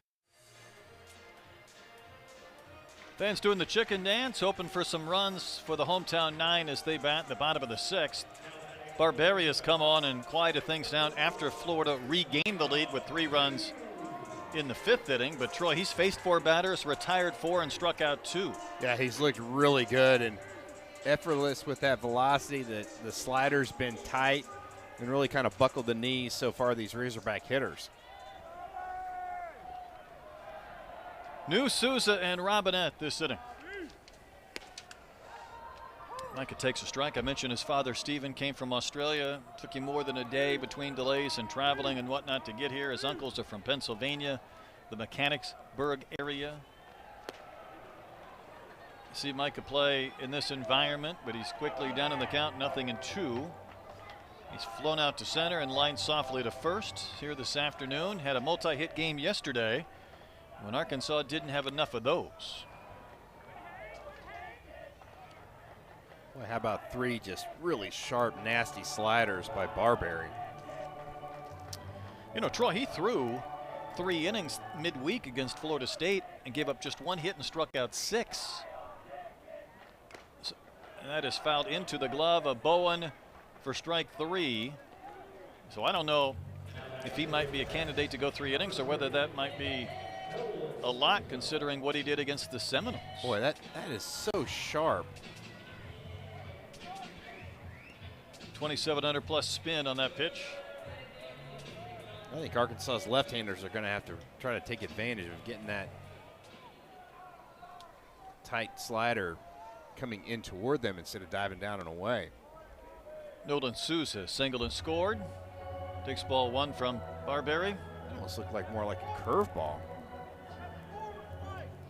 It had a different shape to it, didn't it?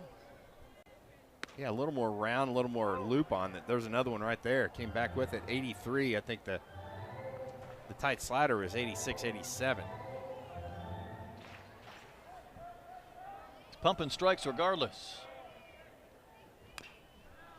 There's the fastball at 98 and fouled back by Nolan Souza. The Gators shifting their infielders again. A little bit easier to do that sometimes with 2 strikes, but again, it looks different. There's a wave and a miss on a pitch in the dirt. Bowen will have to bend into the field of play to throw to first to complete the strikeout of Souza. Oh, he's dominating right now. Boy, he really is, and really mixing things up. And I don't think anybody's looked comfortable at the plate against Barberry. I tend so to agree. far. You know, last weekend against Alabama, though, he threw an inning and 2/3, gave up 3 hits, couple of runs, couple of walks. But sharp against Florida State, really good today. And Robinette takes a pitch downstairs. Almost seems like he's throwing something like more like a curve to left-handers and the slider to the righties. Rolled in for a strike again. He's really leaning, though, if that is a curve to those left-handers. Then he's got 99 in that back pocket whenever he wants to break it out. That'll keep you off balance, won't it? 16, 17 mile an hour difference. Big swing at a high fastball, and Robinette fouled it straight back to the screen.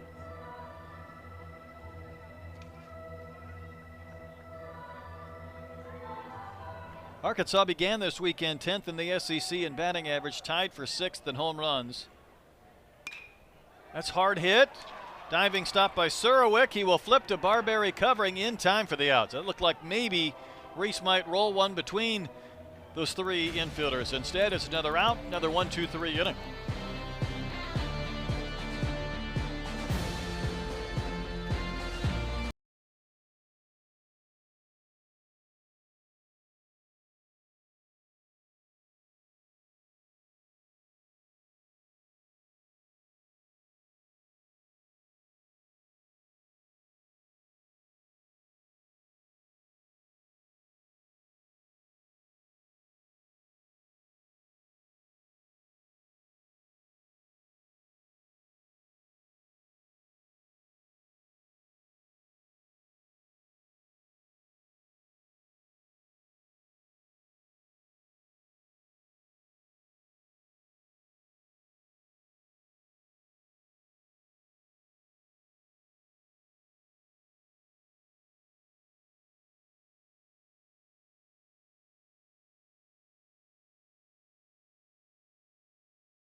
The Florida Gators trying to shorten this game, win the series. It does not happen often which Arkansas loses an SEC series at home. In fact, last year it did late to A&M, and that game came with a bit of an asterisk. And before that, you have to go back to 2022 against Vanderbilt. And the last time Arkansas was swept in a home conference series was May of 2016 against Alabama, and that was a year the Hogs would love to forget. Yeah, did not make the postseason. I think the only time in the DVH era. Blake Sear facing Dossett, waves and misses to begin the 7th.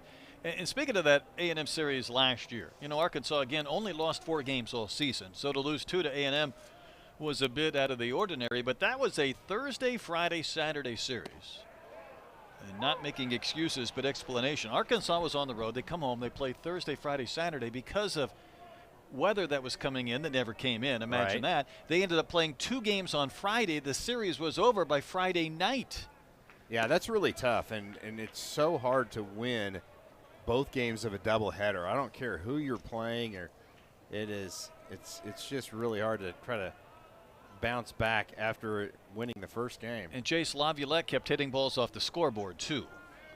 It doesn't help. That did not help at all. That pitch is downstairs 2-2, but it was weird to be done with an SEC series on Friday night when in reality that's normally when you're kind of getting through game 1. That's exactly right. Yeah. But that was a series loss. The Gators, after winning last night, leading late today. And I think what takes a little bit of, again, hope, there's that word out of Arkansas, is just how good Florida's pitched at times. Yeah, they've been pretty scary on the mound.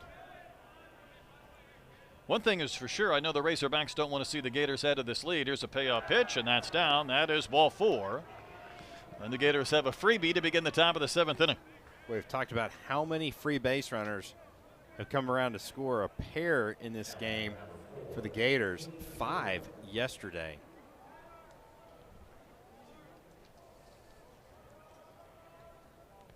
Cade Curlin had the RBI single a couple of innings ago that tied up the game at 3, and the next batter was Cole Stanford. He hit the 2-run homer to make it this 5-3 current score.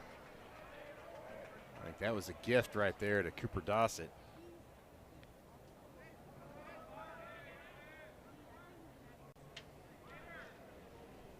It's been Dietz, Eves, and Dossett, the trio of pitchers used by the Razorbacks.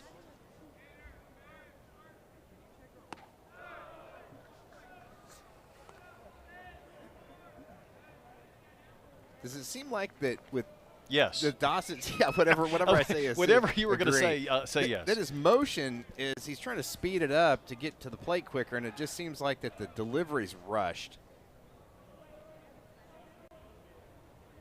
It's like he's got that high knee to the chest, almost kind of like a Nolan Ryan type move. I'm not going to retract my answer, but I am going to now focus on that for a couple of pitches. I mean, it doesn't seem like it's rushed a little bit. And, It's twitching. And now he's throwing everything high. It's almost like you're in a hurry to get down with that leg kick so that Exactly. you can get downhill. And you're just not getting, almost like the stride is getting cut short a little bit.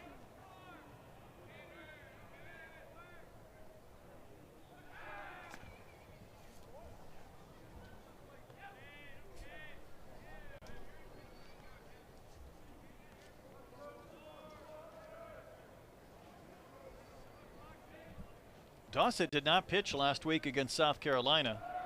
Off and running goes Sear, but he slammed on the brakes, and now the Hogs have him in a potential rundown.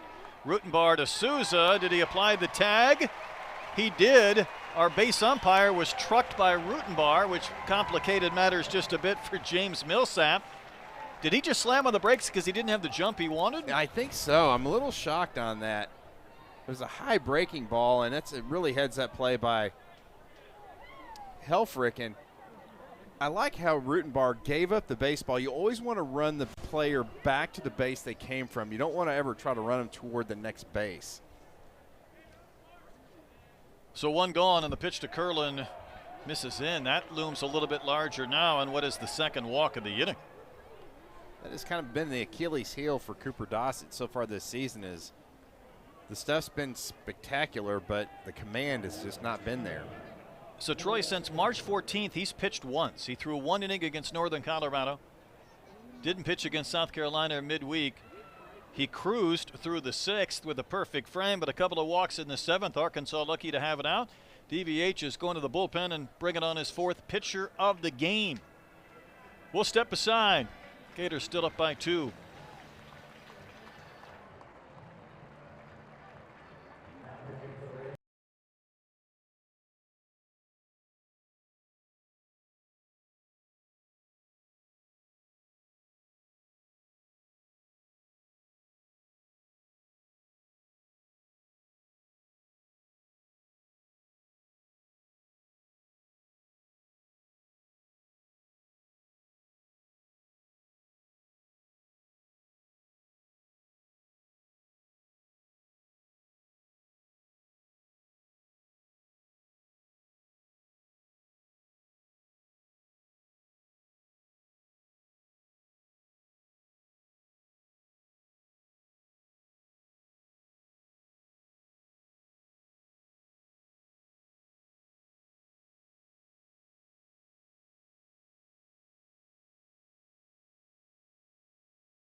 think we've mentioned a couple of times for Arkansas, I think they've been led by their pitching and at times maybe even their bullpen, Troy, with what they've done coming into play today.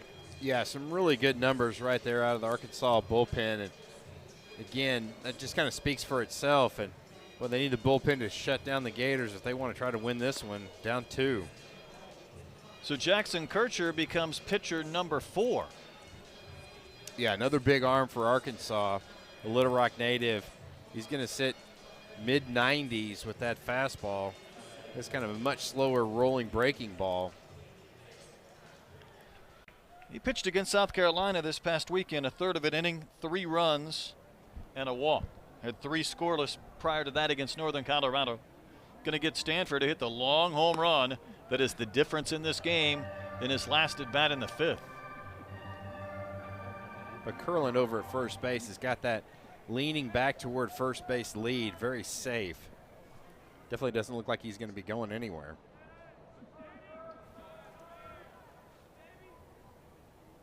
Kircher closes off that stance, delivers to the plate, and misses up and out. Strikes have been infrequent here in the 7th inning. Well, you go get Cooper Dossett because he walked 2 guys, and then you don't want the guy that you replace him with in Kircher to walk the next guy. There's a strike at 96.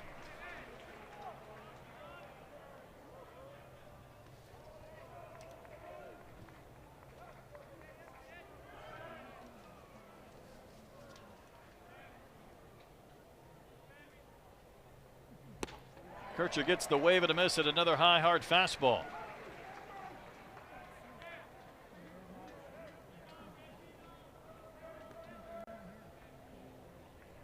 You don't dare do that again after a couple of strikes in a row. Are you willing to triple up? I think so.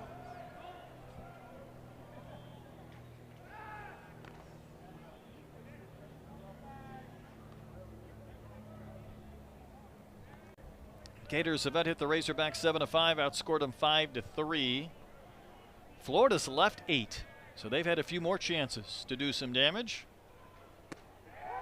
Outside corner, strike 3 called, and Troy, it feels like there's been a few ring-ups on some pitches that maybe would be a little bit out or out of the zone like that one. Well, watch the reaction right here by the hitter.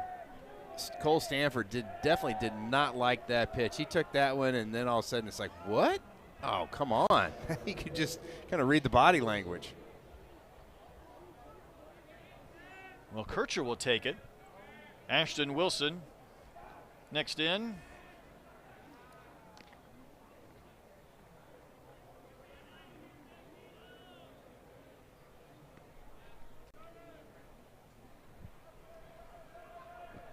Cade Curlin over at first base is 0 for 1 in stolen bases on the season. I don't believe he's going anywhere. Stop from Helfrich.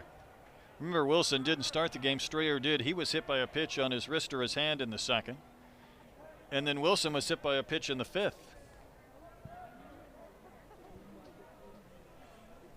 I think Wilson's felt a little bit better. That was a 80-mile-an-hour rolling breaking ball in like the right back, right rather the than a hand. Good pitch from Kircher for a strike, working the bottom of the zone. Well, the Arkansas outfielders are playing tremendously deep with 2 outs. You want to keep everything in front of you. You don't want that ball to be a double and let that run score from first. Kircher struck out Stanford. Looks to first again. I'm with you. Curlin's not going anywhere, but he's gone over there a few times. I don't know if that's just a reset. That's the only thing I can think of. I mean, just every time you throw over there, there's a chance of throwing that baseball away.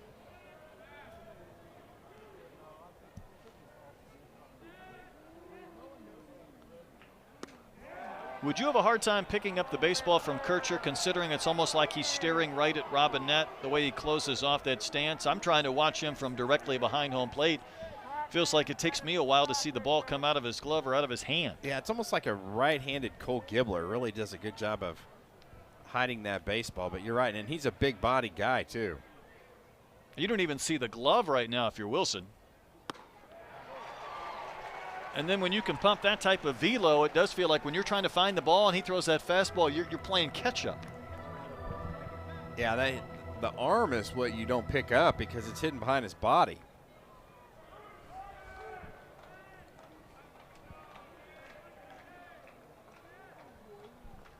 Is 2-2, wave and a miss. Well, Troy enters the game and strikes out both batters he faces.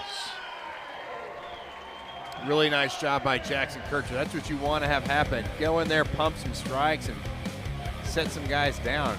Give your team a chance to come to the plate and do some damage.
Well, the Razorbacks all stretched out here at Baum-Walker Stadium.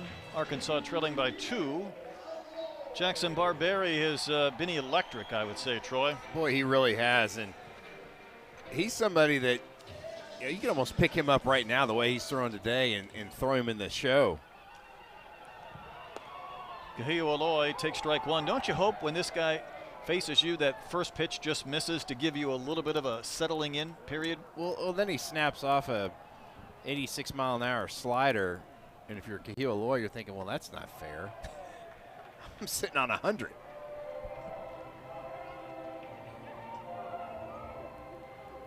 A year ago, again, he got his feet wet. I mean, that opponent's batting average pretty big, but look at the disparity now. 140 points better this season. ERA almost cut in half.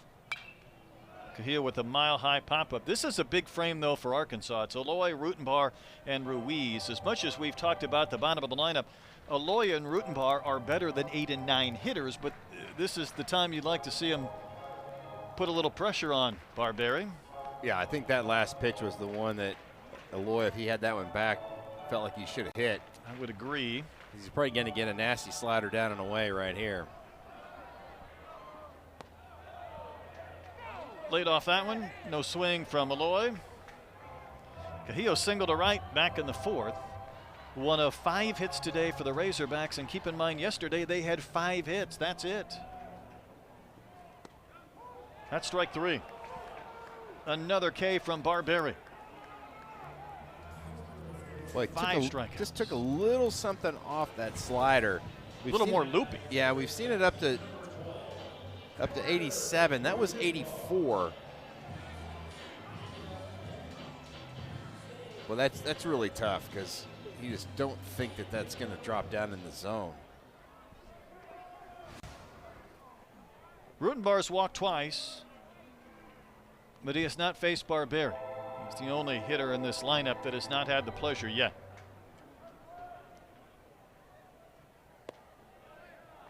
Same pitch that he struck out Aloy, right? Yeah, that's a more dandy. loopy. It is. It's taking a little something off that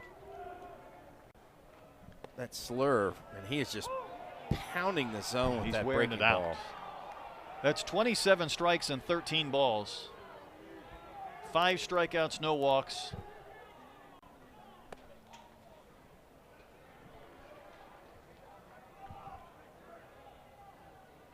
Big crowd here at Baum Walker, but they have been restless and a little bit quiet, more so than normal. Can't blame it on the weather today as we did last night. Rutenbar will wave and miss. That is 6 strikeouts through 9 batters faced. Dave Van Horn likes to say about Hunter Dietz, that's a big league pitcher right there. I think Kevin O'Sullivan says the same thing about Jackson Barberry. That's a big league pitcher right there. So does that mean Arkansas struck out 26 times so far in the series? That's right. That's ridiculous. I mean, DVH last night in his very brief postgame, and that one is fisted on the ground to Lawson. Oh, bit of a bobble. And a free base runner. And the tying run will come to the plate this inning on what could have and should have been the final out. Well, sometimes you just have to put the baseball in play, and just that slow roller, 71 off the bat, and Lawson just a little bit of a miscue. DVH did say yesterday Arkansas's hitters were facing some electric stuff. Feels like that is the same thing today as yesterday. But that 2-out error has kept the inning alive for Kojal, and there comes that slurvy slider again from Barberry for strike 1. If you're Camden Kojal, you almost think you're going to have to sit on that breaking ball. See it up in the zone. Ruiz is going to run, got a good pitch to run on, but a strong throw from Bowen. It's not in time. Where that pitch was finishing, I didn't know if Bowen would even have a chance to make it close at second base as Ruiz gets his 8th bag of the year. Yeah, really good throw right there. It was the pitch that was called a strike that I think is. Wow, DVH. Goodness gracious. I told you that Bowen went down low to get that one. Might have to see that one again. Dave stepped out on the warning track. He was screaming at Richard Riley. And that one goes to the backstop, and the wild pitch will send Ruiz to third. We're going to have to go back and see that pitch again.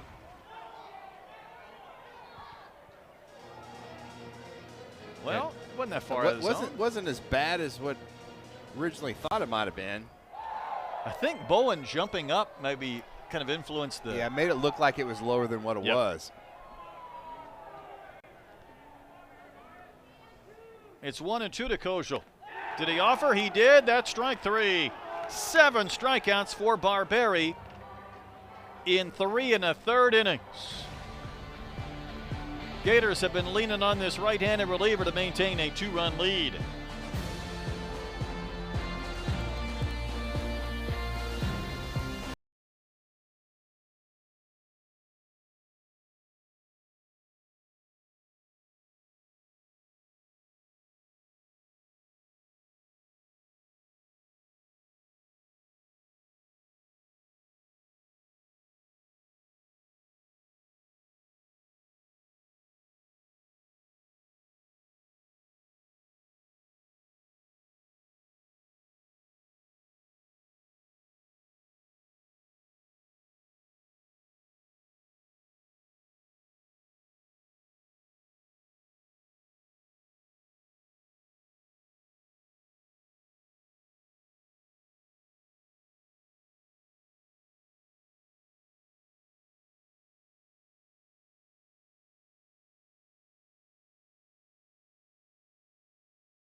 ESPN is now the home of MLB.tv. Stream every at-a-market game live or on demand using the ESPN app.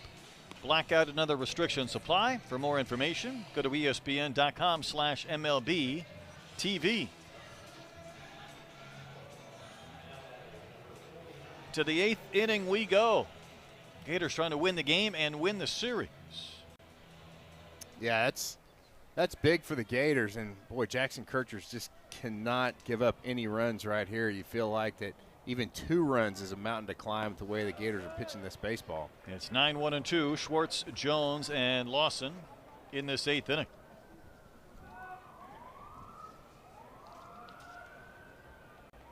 Schwartz's single came back in the 4th. The Gators got 2 of their runs on the 2nd, 3 runs in the 5th when they were down a run. And that's where the score has stayed since. You know, we talked about these 2 head coaches, and here comes Kevin O'Sullivan. The series is tied 39 apiece all time, but under Kevin O'Sullivan, the Gators are now 21-25 against the Razorbacks. Of the 96 teams O'Sullivan has coached against, Arkansas is the only opponent that is more than 2 games over 500 against him. This might be an injury right here.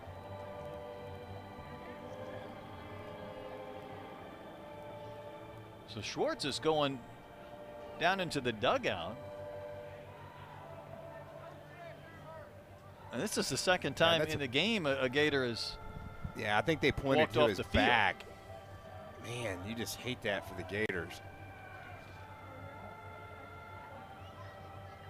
You know, Curlin was dealing with a bit of an oblique. Lawson was dealing with a little bit of a back issue as well. And it's not a great deal of fun to have some guys with those injuries because those are lingering. Yeah, they really are. The warmer weather will help that a little bit, but you could see that Sully came out of the dugout and just really went to his player Colton Schwartz pretty quickly, and then all of a sudden, when I saw the trainer come out, I thought, oh, this isn't good. Trainers have been on the field a lot today. And Kircher is going to keep throwing as the Gators wait for a pinch hitter, Jacob Kendall. Will inherit this 1-1 count.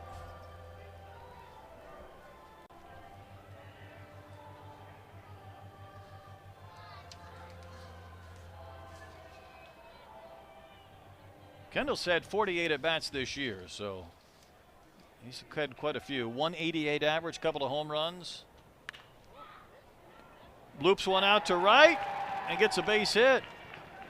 How about that? Been sitting for a couple of hours, and he steps in, takes a swing, gets a base hit. This is not a hard game, Troy. I mean, I don't know what you've been telling me all these times. Just grab a bat, go up there, throw it through the zone, get a base hit. Life is good. Just like a walk in the park. You've been telling me incorrect things now for years, how tough this game is and complicated. And who says you have to hit the ball hard? That was 61 miles an hour. Just put it in play. It'll just naturally fall. Here's Kyle Jones. 2-run single back in the 2nd, which got the Gators on the board. Arkansas would score 3 in a row to take the lead, and then mentioned Florida had that 3-run 5th.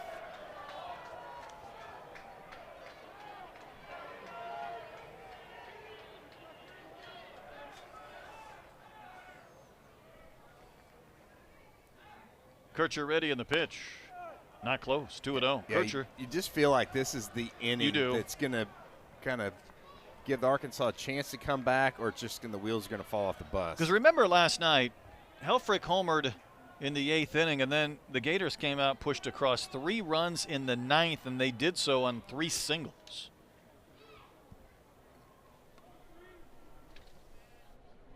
Ty Briscoe is in the bullpen for Arkansas.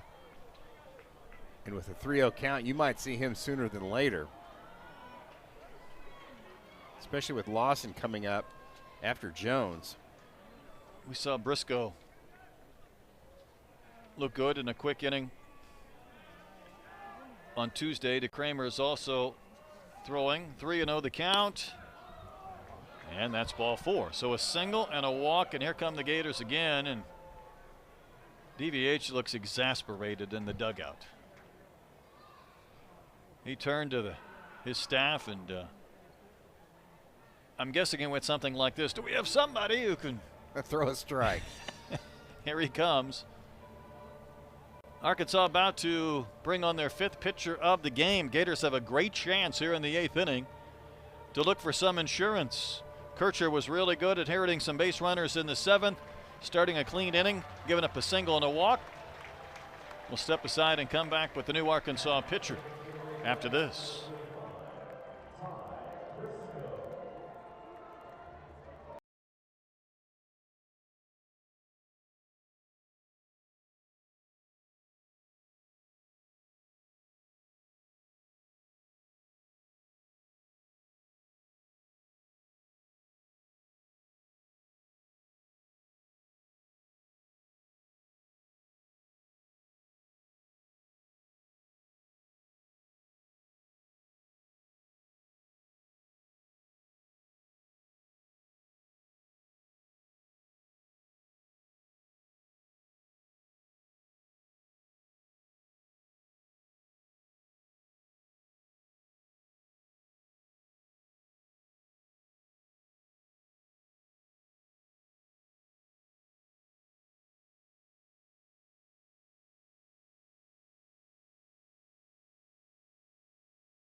Well, the left-hander Ty Briscoe comes on out of the bullpen. Troy, he's had exactly one appearance this season.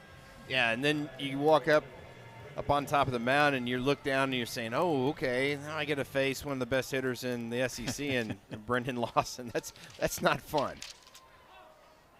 When Briscoe pitched the other day, he became the 17th different Razorback pitcher to throw in a game, and the 6th freshman to make it out on the mound. We saw him throw a scoreless inning with 3 strikeouts against UCA in the 7th inning of a run roll win Tuesday night. And with runners at first and second, again, not much of a margin for error. Briscoe suffered a minor strain in his ulnar cruciate ligament late last summer. It underwent the platelet plasma injection to heal. Started to feel better about January, as he just does miss there. And again, Troy, there's not a big margin of error here. Yeah, this could be a scary swing for Arkansas.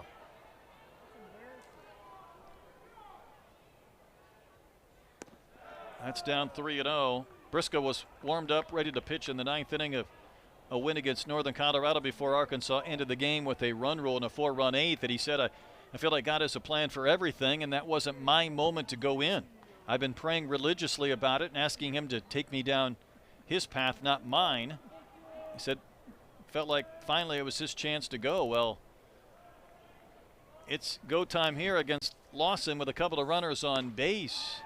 And a 4-pitch walk will load him up, and the Gators have the chance to blow this game wide open in the 8th inning.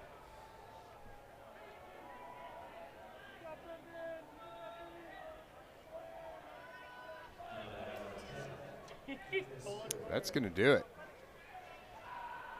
That was one batter, 4 pitches. And with the right-handed hitter Surowick up, we're going right back to that bullpen again. So Briscoe got a chance for the lefty, the one batter. Back to the bullpen go the Razorbacks. And again, Florida has them loaded up. Nobody out in the 8th inning. Be right back.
Well, DeKramer's anxious to get this going, Troy, to face Surowick. Bases loaded, nobody out. Well, there was 17 seconds left on the pitch clock before this inning was supposed to start.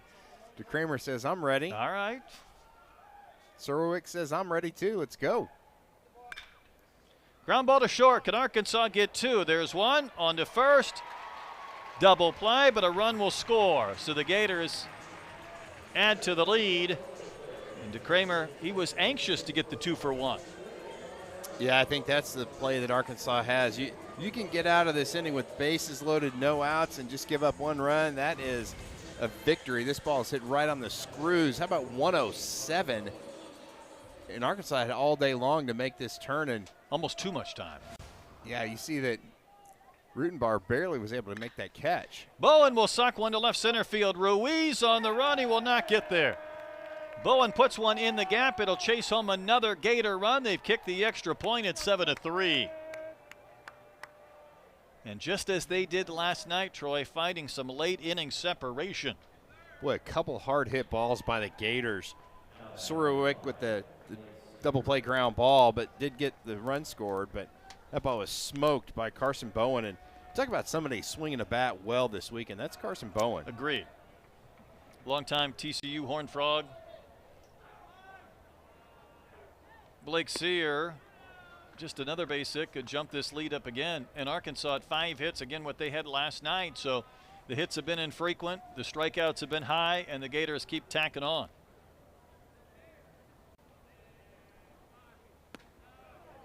It's been Dietz, Eves, Dossett, Kircher, Briscoe, and DeKramer. And if Florida wins this game, again, just a couple of SEC series home losses since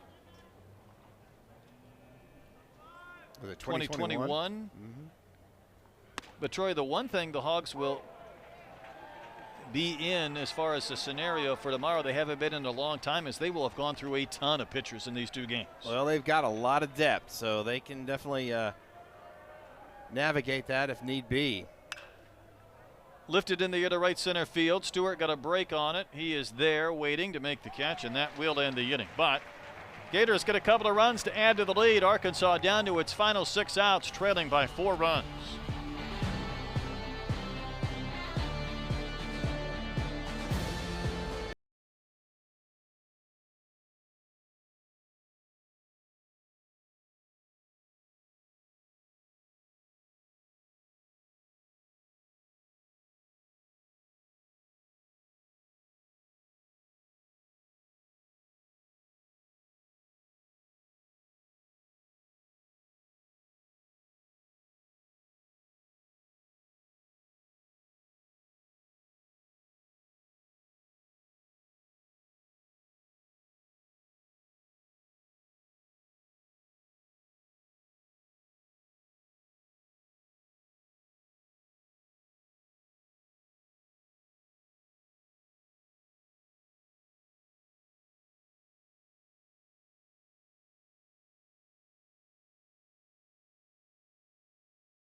I want to turn those hats around if they're Razorback fans. I think whenever you have a hog on your head, you are a Razorback fan. Jam-packed hog pen today, but the Florida Gators have pushed their lead to 4. You know, Troy, you think about last Friday in the SEC as Barberi goes back to the mound. Arkansas had that 22-run game. And then DVH accurately said anytime you score 22, you're not going to score the next day. And they scored 7 total runs in the next 2 games. Well, they've had 7 runs in these 2 games. Just a little tougher to come by. And it's easier to explain today, though, with the arms that they've seen from the Gators. That's exactly right. Boy, Aiden King and Jackson Barberi have just been spectacular. You saw Helfrich turning his head to the backstop where the timer was going to keep Barberry from really just getting the ball and pumping strikes. Ryder is 0 for 2. He has reached base with a hit or a walk in every game this year, and that's in jeopardy. Now, he did have a sac fly in the 3rd inning, but he has been an on-base machine this season, and the Hogs need him on base here one way or another. Yeah, that just tells you how good Florida pitching has been.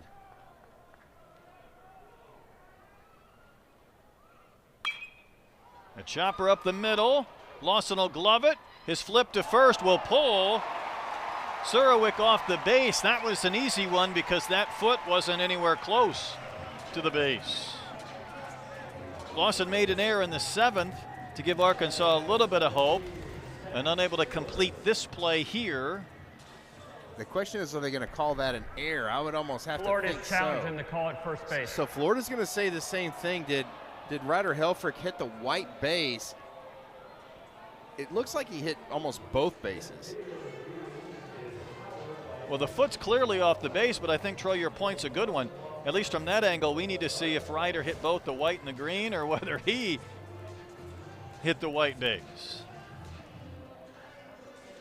I think he literally hit both bases with that stride. If we see a game where both teams lose a base runner because they hit the wrong base, you know we will have balanced each other out in a very bizarre way.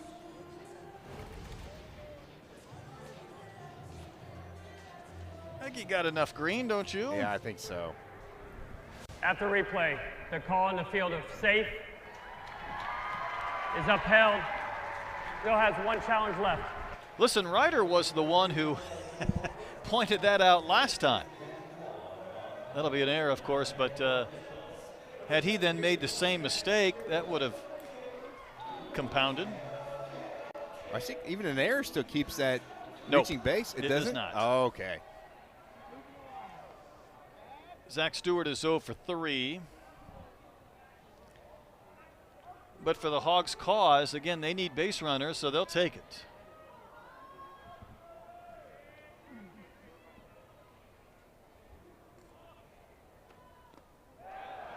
That one's going to propel away. Barberry had not allowed a hit, and the only base runner to reach against him was the error. And the error by Lawson ends up resulting in an extra base with the wild pitch. You know the Arkansas fans are looking for something to cheer for when they're cheering for a wild pitch. It's like, oh, all right. Yes, hope beyond hope. Hope is not a plan, but Arkansas down 4. Gators do have somebody down the bullpen. And again, Barberry, as we mentioned, did throw 3 innings midweek.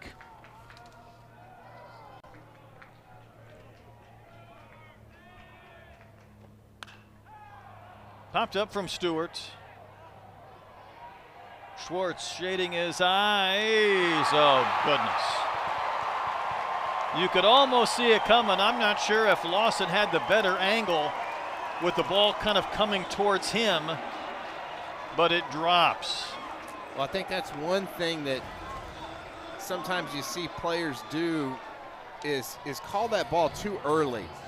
And you can see him just continue to just keep fading over and over and over toward that shortstop position. And it's easier when the ball's coming towards you than slicing away from you.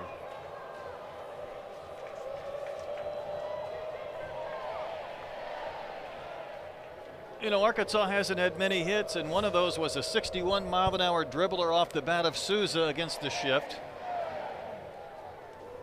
And that will be an error, though, given to Schwartz, and I don't disagree with that, rather than a hit. But Barberry's out, Troy, and that's how his impressive outing will end. Yeah, what a great job by Jackson Barberry, and he kind of got the bad fade with a couple errors.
was electric at times this afternoon. Boy, he really was. And the breaking ball was looking great. The fastball was electric. And I tell you, the thing that just kind of creeped into my mind as I'm watching all this is Marbury really started leaning on that breaking ball at the end of his outing. And I think he still had the velocity there. And I'm kind of a little bit of a head scratcher why he was going away from a 98, 99 mile an hour fastball. No hits, no walks. A couple of base runners on back-to-back errors here in this bottom of the 8th inning. Tying run still not ready to come to the plate, and Mike Anu is going to bat against a pitcher we saw last night, Joshua Reitner. Yeah, Reitner was really good last night. Again, just continuing to bring great arm after great arm out of the bullpen for the Gators. We talk about all these strikeouts. He faced 4 batters last night. He struck out 4. He did not face Mike Anu, who's going to lift one in the inner right field. Wilson started back now, racing to his left, and he makes the basket catch at the last second. You could almost see that ball potentially falling, but Wilson got there. Helfrich will tag and go to third on the first out of the inning. Boy, the wind really kind of pushed that ball away from Wilson, and good job for him to continue to keep tracking that baseball. Finish the thought on Reitner, though. He mentioned how sharp he was last night against Alabama. Last weekend, a third of an inning, 2 hits, 2 walks, 4 runs. Wow. Alabama just seemed like they were hitting everyone, though.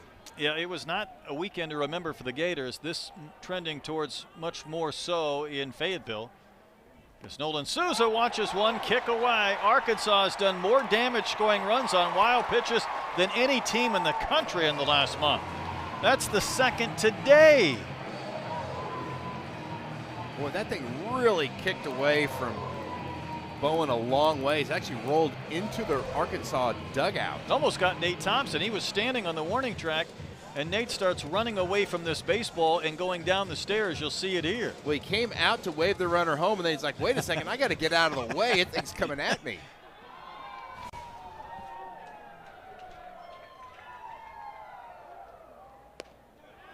Souza takes one at 98 for a called strike. I mentioned yesterday that in that game against Northern Colorado, Arkansas had 5 of their 12 runs came on bases loaded walks, wild pitches, or pass balls. Well, they've scored 2 on wild pitches today. Souza lays off. Kind of got that down to a science, don't they? Yeah, I don't know what it is. I mean, obviously, when you're handling some 98-mile-an-hour pitches with some big-time break, you might have a few that kick away, and I don't know if you reach back for a little more with runners on base or whether it just happens.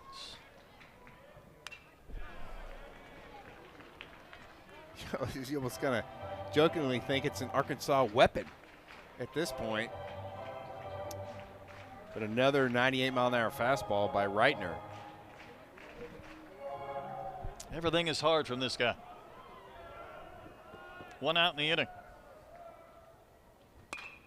Souza serves one on the ground, collected by Curlin. He'll pop up, throw to first. Souza out, Stewart to third. And there's now 2 gone.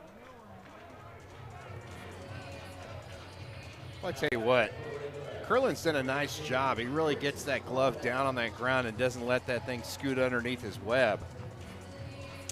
Yeah, they've had a couple of misplays this inning, but they've also made some plays with Wilson running down that fly ball on right that started to blow away, and Curlin on that ground out.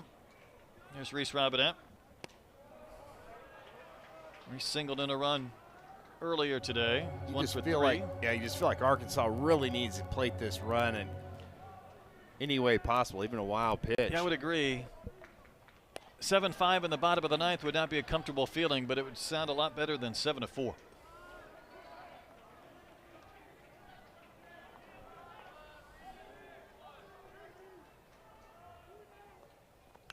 Troy, if I would tell you that, look into your crystal ball, dust it off, and in 4 years you'd be seeing King, Barberi, and Reitner pitching in the big leagues, would you disagree with me? No, I would shove all in. I'm selling the farm for that bet. At least 2 out of 3 if you could parlay it, but you could see that playing out. It's in around the hands of Robinette. He was caught between starting a swing and checking. Ball didn't hit him. If Robinette keeps this inning going, Kahio Aloy is on deck, and he would represent the tying run.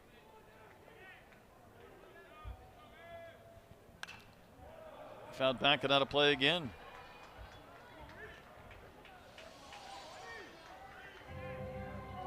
Do you think if you're Reitner, do you lean on that fastball because you don't want to try to spike a breaking ball right here? Well, it has to be a consideration, considering a few of the wild pitches.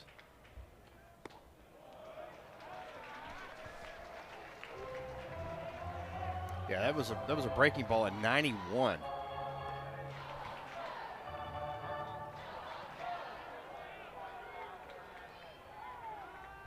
Payoff pitch. Vicious swing by Robinette. Is he okay? He kind of hobbled around. Was it his wrist or his arm? He's not right. I think he hit it off his foot. It was an awkward swing on that pitch that had some boring action in. Hit it off the inside of his leg? Yeah, I think so.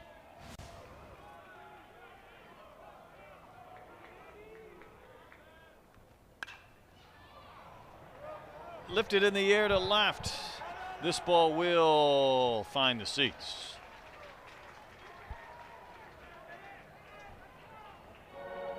That youngster got the baseball. I think Robinette's really taking his time getting back to the box, trying to shake off that ball that hit him in the leg. Yeah, he's going to feel that for a week.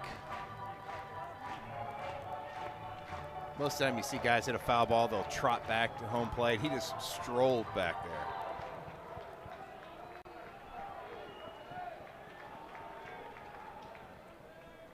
Another payoff pitch.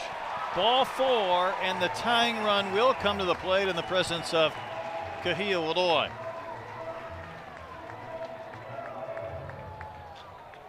There's one way to get out of a slump. He's hit one a mile. I see you working. Here comes Coach O'Sullivan. Bullpen's quiet, though, for the Gators.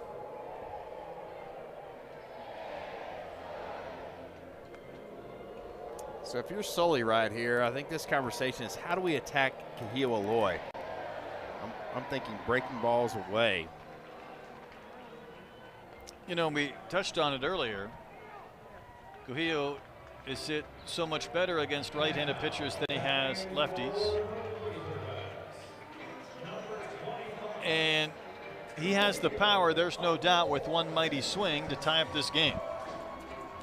Here's the thing, if you're Reitner right here, a walk isn't going to be the end of the world. Yeah, you put the tying run at second base, but still, it's better than giving up a home run.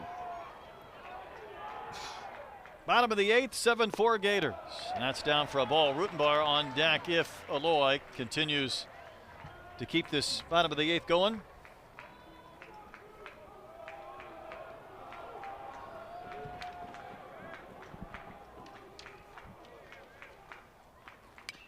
Aloy with a big swing and a foul ball off the catcher Bowen. Back-to-back cutters. I think that's what Aloy's going to see, a steady diet. Or if it is the fastball, it's going to be way up in the zone or up and in.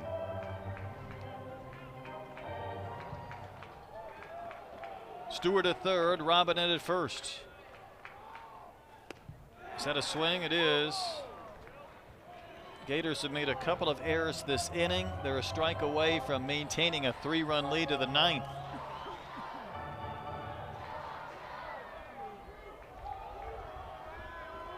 Big pitch. On the way to Aloy. He fouls that one off his foot. I won't say that was a mistake, but that was a ball in the zone that Kahia took a big, mighty swing at. I just don't think you want to miss middle end to Kahia Waloy.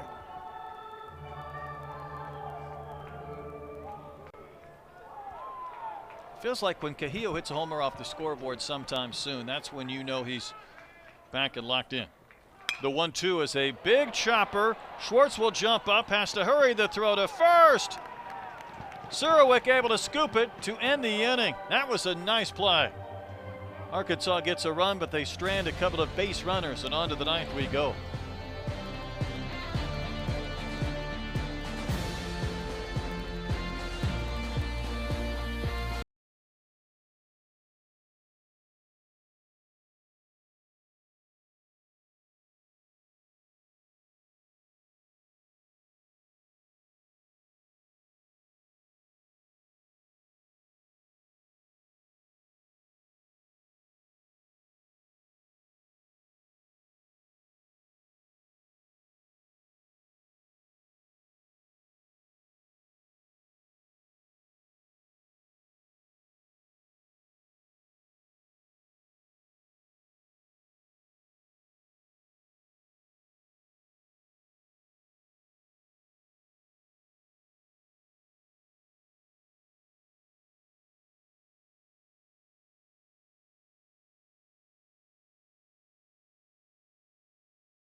Well, we go to the ninth.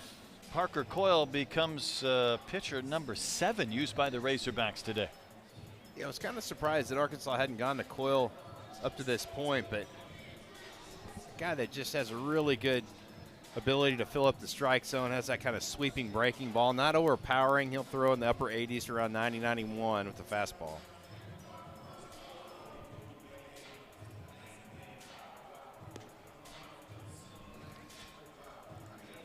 Coyle last pitched against UCA on the 24th.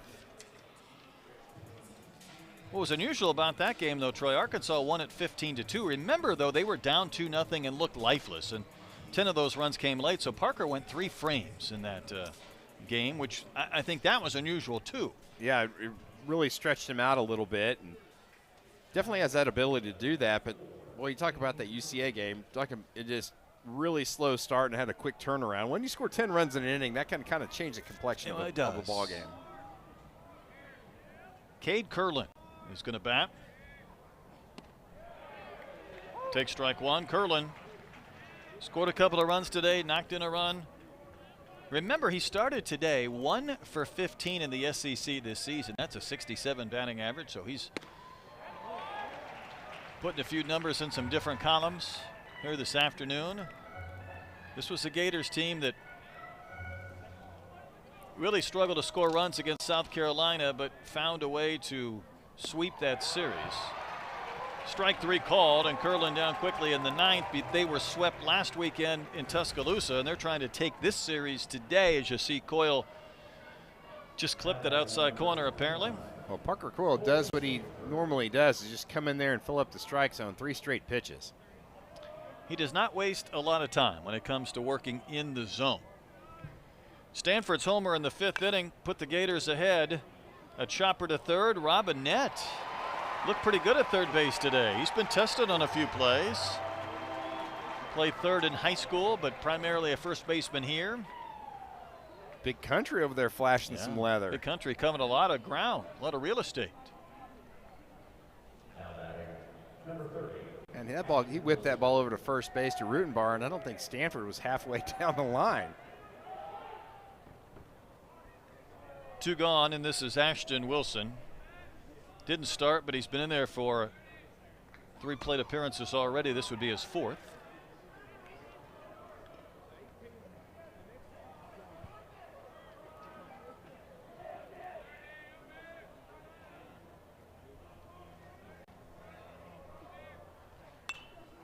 Off his hands, he softly fouls one back to the screen.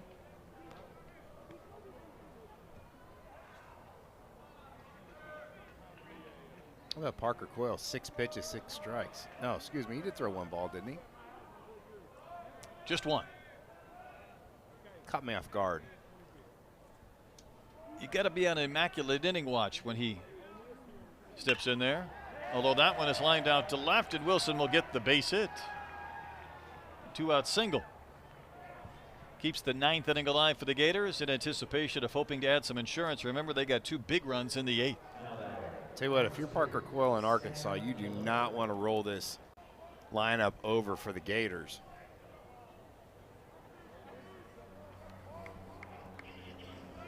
Sam Miller is going to pinch hit. Fouls one back to the screen. Miller was the transfer from Columbia, last year's Ivy League Player of the Year with 16 homers. Columbia had a good team last year, and Sam Miller was right in the middle of things.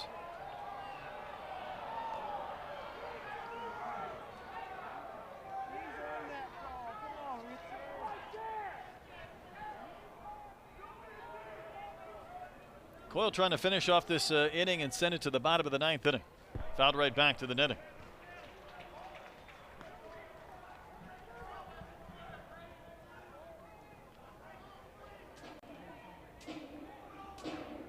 Arkansas had the lead for about an inning and a half today, and that's the only lead they've had in this series. A chopper to third, another play for Robinette from the grass. He'll flip to first, retire Miller, and send this game to the bottom of the 9th inning. Rutenbar, Ruiz, and Kojal do it for the Hogs. They need at least 3.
Maybe that's a rally flag flying here at Bon Walker as we go to the bottom of the 9th inning. Hogs need 3 to tie, 4 to win. They've had exactly 5 hits in both games, Troy, and those strikeout numbers are eye-popping. Boy, they really are, and it just a testament to the Gator pitching staff has just been stellar. Carter Rutenbar against Reitner to begin the bottom of the 9th.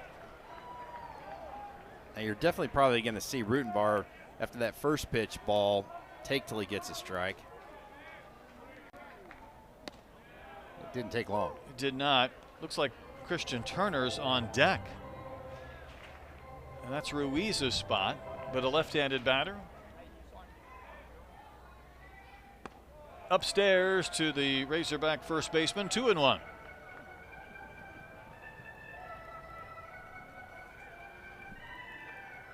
Couple of walks, a strikeout, a run scored for the freshman. Reitner pounds 97 on the outside corner again. Well, Jones, the center fielder's really playing shallow and in right center. Big swing and a foul ball back. Troy, this would also be 3 straight SEC losses for the Razorbacks. If they fall, they drop that final game in South Carolina last Sunday. Yeah, I think so. And the bats have just been kind of shut down by this pitching staff of the Gators. Hogs need base runners. The count has gone full to Rutenbar.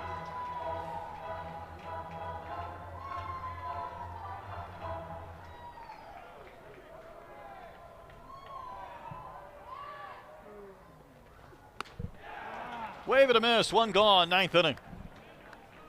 27 strikeouts in 2 games. That's just high heat by Reitner. Probably ball 4. Yeah, definitely ball 4.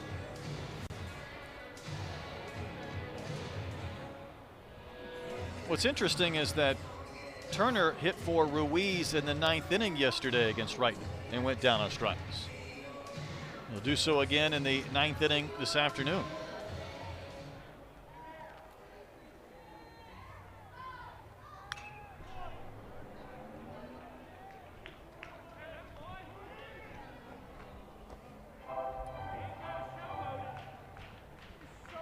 It was a 3-run 5th inning that put the Gators back in front. Cole Stanford had the 2-run homer. Turner shoots one out to left. This ball's got some carry. It takes a bounce and kicks up off the warning track. Turner's going to sprint to second. He lost his helmet, and he'll slam on the brakes. A little bit of life with that 1-out double. A ringing liner off the bat at 105 from another freshman. Boy, off the bat, you felt like that Sear might have a play on that ball, and it just continued to carry over his head. Just an absolute rocket. Short hop the fence. And when that ball kicked away there, Troy, I thought there was a chance for 3. Yeah, when you're down 3 runs, there's no reason. No doubt. Yep, you just can't make that mistake. Tell that to Turner. He was sprinting at a world-class level between first and second. The Jets were on.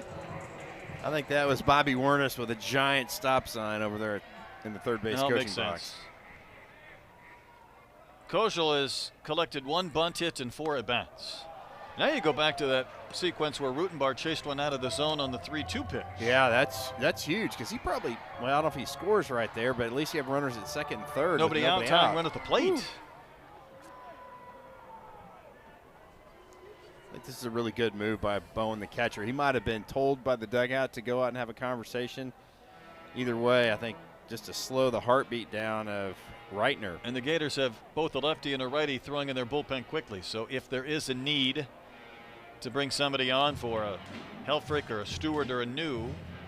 Yeah, that's Lugo Canchola. Saw him last night, the left-hander.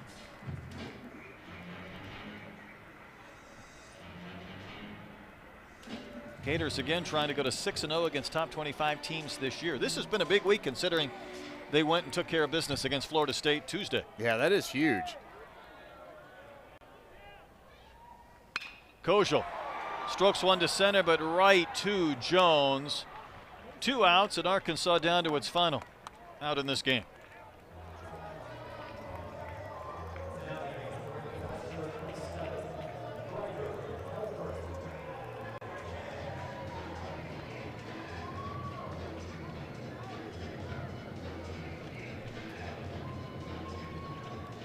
Here's Helfrich.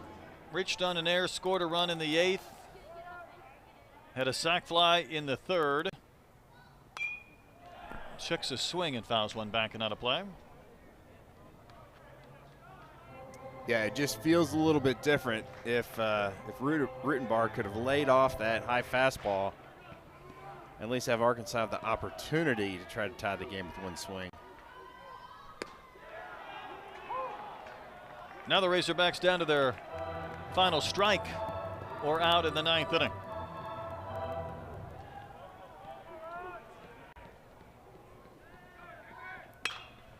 Ground ball to 3rd. Schwartz is there. Is that a foul ball? Was it off his foot? That's the final out. Our third base umpire jumped in front of the play, but he said it was in play, and he said that Turner didn't run into the out, but the final out was recorded at first. Yeah, I think that it was no contact by the runner, Turner, at third base. And what a great pitching performance by the Gators. King, Barberry, and Reitner just really shut Arkansas down. And huge win for the Gators. First series win in Fayetteville since 2016. They hold the Razorbacks to 11 hits in the first couple of games. And, Troy, they never trailed yesterday. They trailed briefly today to the Gators, and then they bounced back and took that lead and rode this bullpen to a win and a series W. Yeah, they just kind of felt like they've just taken this whole weekend by the horns and really just taking care of business. And again, when you pitch that well and you get some timely hitting, that turns into W's.